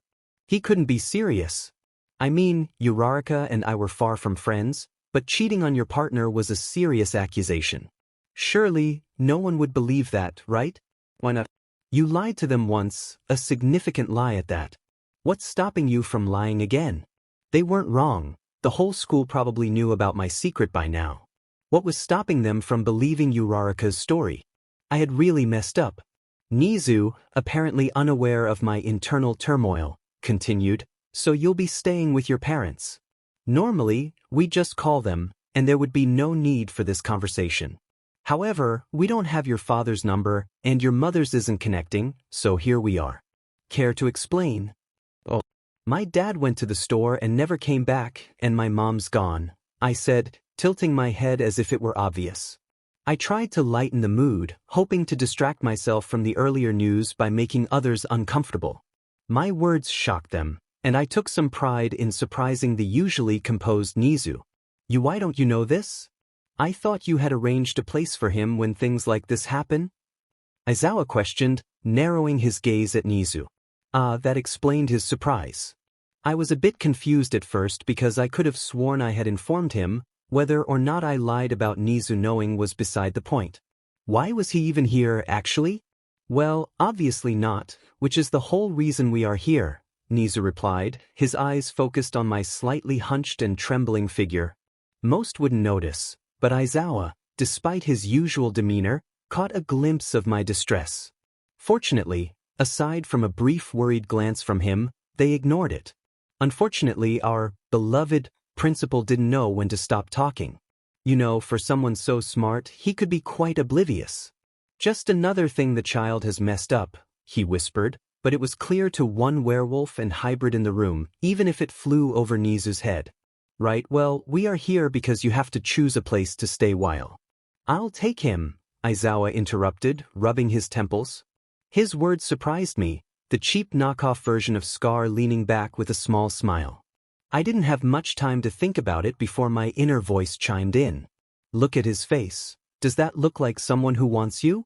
He's right, you'd be better off gone. I'm sure Mr. Banana agrees. Shaking my head and blinking away tears, I stood up abruptly, drawing their attention back to me. Right, yeah, whatever, I'm leaving now. Wait, are you still competing in the talent contest? We need to know so. Yeah, I'll be there. I didn't wait for a response, rushing out the door before they could fully process my words. Is little Deku going to cry? Don't cry, they were only speaking the truth. And thinking, it was obvious, wasn't it? Don't. Shush, I was talking about him breaking his partner's hearts, though I suppose you aren't wrong either. Oh yeah, you deserve for them to think you betrayed them, right? You'd be lying to yourself if you said otherwise. Violently wiping away the tears, I pushed open the classroom door, interrupting midnight mid-lesson. I paused for a moment, my eyes scanning over my silent classmates and landing on my partners, who were sitting together at the back. I quickly looked away upon seeing the hatred and misery hidden within their guarded eyes. Blinking through stubborn tears, I march up to Kiri and Denki, with Shinso nowhere to be found, and pull them both up by their elbows. Without sparing the class another glance, I lead them out of the room, remaining silent despite their questions until they finally get the message and quiet down, allowing themselves to be dragged toward the theater room. Once we arrive, I let go of them and hand Denki his unusual music device while giving Kiri a guitar before jumping onto the stage, with them close behind me. Original, soap, I say, giving them a few seconds to recall the song I'm referencing, gripping the microphone tightly in my hands. Think I just remembered something. I think I left the faucet running. Now my words are filling up the tub. Darling, you're just soaking in it. But I know you'll get out the minute you notice all your fingers pruning up. I don't allow myself to think, shoving all thoughts aside and wiping my mind clean. I'm tired of being careful, gentle, trying to keep the water warm. Let me under your skin. Oh, there it goes, I said too much, it overflowed. Why do I always spill? I feel it coming out my throat. Guess I better wash my mouth out with. So, God, I wish I never spoke. Now I gotta wash my mouth out with soap. Think I got myself in trouble. So I fill the bath with bubbles. Then I'll put the towels all away. Should have never said the word, love. Threw a toaster in the bathtub. I'm sick of all the games I have to play. The tears don't stop, if anything, they fall harder. But like always when I sing, it becomes easier to breathe, my head stops hurting, and my chest feels lighter. I'm tired of being careful, gentle, trying to keep the water warm. Let me under your skin. Oh, there it goes, I said too much, it overflowed. Why do I always spill? I feel it coming out my throat. Guess I better wash my mouth out with soap. God, I wish I never spoke. Now I gotta wash my mouth out with soap. I feel it coming out my throat. Guess I better wash my mouth out with soap. God, I wish I never spoke. Now I gotta wash my mouth out with soap. I feel it coming out my throat. Guess I better wash my mouth out with soap. God, I wish I never spoke. Now I gotta wash my mouth out with soap. Chapter End. Kirishima's POV. Do you want to talk about it? They think I cheated on them, Deku speaks, cutting me off, staring ahead at the rows of seats. I'm not entirely sure he's seeing anything. Oh, that's what this is about, I mumble, putting my guitar down. Following my lead, Denki does the same with his soundboard. I glance over at the door as the events of this morning in class come to mind, my fist clenching as I think of what happened to Pika. Partially, yeah. Sharing a look with Cammy, I shrug before glancing over at the quiet boy and nodding, my eyes sliding back to meet Pika's. Understanding what I mean, we both walk forward, each on a different side of the small Omega. Being careful not to aggravate any hidden bruises, we pull him off the stage and lead him over to the rehearsal area before gently pushing him down onto one of the beanbags. We both take a seat on the one beside him, Cammy sliding himself between my legs before leaning against my chest, grabbing my wrist and pulling my arms around him. Deku stays silent the whole time. We tried to tell them what happened, Pika starts, gaining Deku's attention. But they weren't having it, I continue, seeing a spark of amusement in Deku's eyes as he realizes what we are doing. However, as quickly as it appeared, it vanishes, his mind processing our words. And Uraraka managed to get half of the class to back her up. And I trail off, eyeing Deku warily, rightfully scared for his reaction. It's a known fact that Omegas are protective of those they let into their dens. Anyone they allow in, they consider their pups in the sense that they'll make sure they are healthy, eating, and protected, even if they're alphas like me. There are two types of Omegas in these situations. Those who always have these instincts and will always be the mother hen of the group, or ones like Deku, whose instincts only come out when necessary, such as if someone in their den is sick or attacked. It's times like those when they might even disobey an alpha's orders. And what? The youngest one questions, sitting up straighter upon sensing my hesitation. Well, Momo, who was with the two alphas while we were trying to explain what actually happened, seemed to grow fed up with us and told us to leave. Cammy, realizing I'm not going to continue, speaks up, playing with my fingers as he does so. But we didn't leave, not ready to give up. Not when it concerned you. She, got grumpy I guess and, well, kind of maybe made a dagger and sliced my shoulder. But don't worry. E dealt with it, and the teacher showed up before things could go too far. We both watch in barely concealed worry as Deku's eyes dart side to side, his mind trying to make sense of Pika's words. It's clear when he does, the hardening of his eyes before the left one slowly fills in with black, becoming identical to the right one, a clear sign. His wings and horns stay hidden, luckily, but the eyes alone are enough to send chills through both our bodies. Not because of the color. No, we have no problem with Deku's new appearance. It's the promise of pain that has our spines stiffening. Before we can even try to defuse the situation, he's out the door. Oh. At least he isn't miserable anymore. Nope. Only slightly murderous. Deku's POV.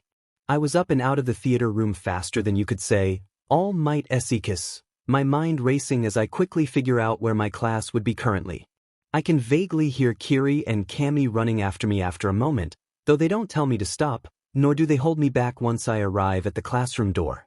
I think they knew their attempts would do nothing to hold me back.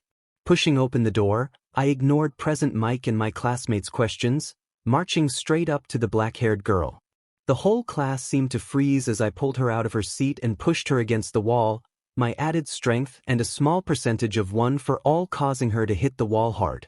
Watching her crumble to the ground, I took advantage of the class's shock and managed to land 3 quick punches before present Mike tried to defuse the situation. When he failed to get me off her, he turned to the class and instructed them to help while he asked Kiri and Cammy what was happening. It wasn't until Momo was down and unconscious that someone yelled, "Midoriya! Stop this!" before grabbing my wrist tightly, halting my next punch. I flinched at the contact, the pain in my wrist reminding me too much of the previous night, making it hard to recognize who had yelled at me. I yanked my wrist free, feeling a throb of pain, and turned my dark gaze onto the person who had intervened. "Oh, what do you think you're doing?" The words were spat at me, and I visibly shrank back at the venom in them, absent-mindedly rubbing my sore wrist as I looked anywhere but at the angry boy. "She deserved it," I mumbled, quiet yet still clearly upset. "And how, pray tell, did she deserve it?" The dual-haired boy questioned. By now, the whole class was silent, Kiri, Cammy, and present Mike all absent. "She hurt Cammy," I growled, turning back to face the slowly waking girl beneath me before sending another punch toward her nose. "Deku!" "Sorry, I slipped," I drawled, turning to face a furious Kaken, before my attention returned to Todoroki. "They wouldn't stop defending you for cheating on us," he shouted, his eyes seeming to glow as his patience wore thin. I froze, slowly shifting my gaze until it met Todoroki's. Even amid the chaos, I was glad he didn't flinch at the sight of my unusual eyes. I couldn't hold eye contact for long, unable to bear the hatred behind the same eyes I had dreamt about for weeks. "They're defending me because they actually know what happened, unlike you," I finally spoke up, looking down at my bruised knuckles before removing myself from Momo's limp body. "And what's the truth then, huh? Did poor little Deku almost get hurt?" Uraraka chimed in from across the room, speaking up for the first time. The only thing that stopped Shinso from lunging at her was the combined efforts of Scotch Tape and Laser Navel, who were both struggling to hold him back. "Well, I didn't cheat on them," I snapped, taking pleasure in the way she flinched at the sight of my eyes. No one tried to intervene. Shinso was being dragged out of the classroom to avoid any further conflict. Kaken was looking everywhere but at me, obviously hurt, and Todoroki was helping Momo while the rest of the students watched helplessly. "Oh yeah, and you didn't hide the fact that you were there for weeks either. If you didn't want them, you could have just rejected them. You didn't need to drag them through hell like the monster you are." "Oh, I'll show you a monster," I growled before tackling her to the ground, my anger boiling over as I pulled back my fist. Unfortunately for me, the familiar material of Aizawa's scarf wrapped around my wrist, preventing me from landing a hit. "That's enough, problem child. Come on, we're leaving." Aizawa spoke up from the doorway with Cammy, Kiri, and his husband behind him, all looking out of breath. I could faintly hear sounds of Shinso struggling, leading me to believe he was also wrapped up in his father's scarf.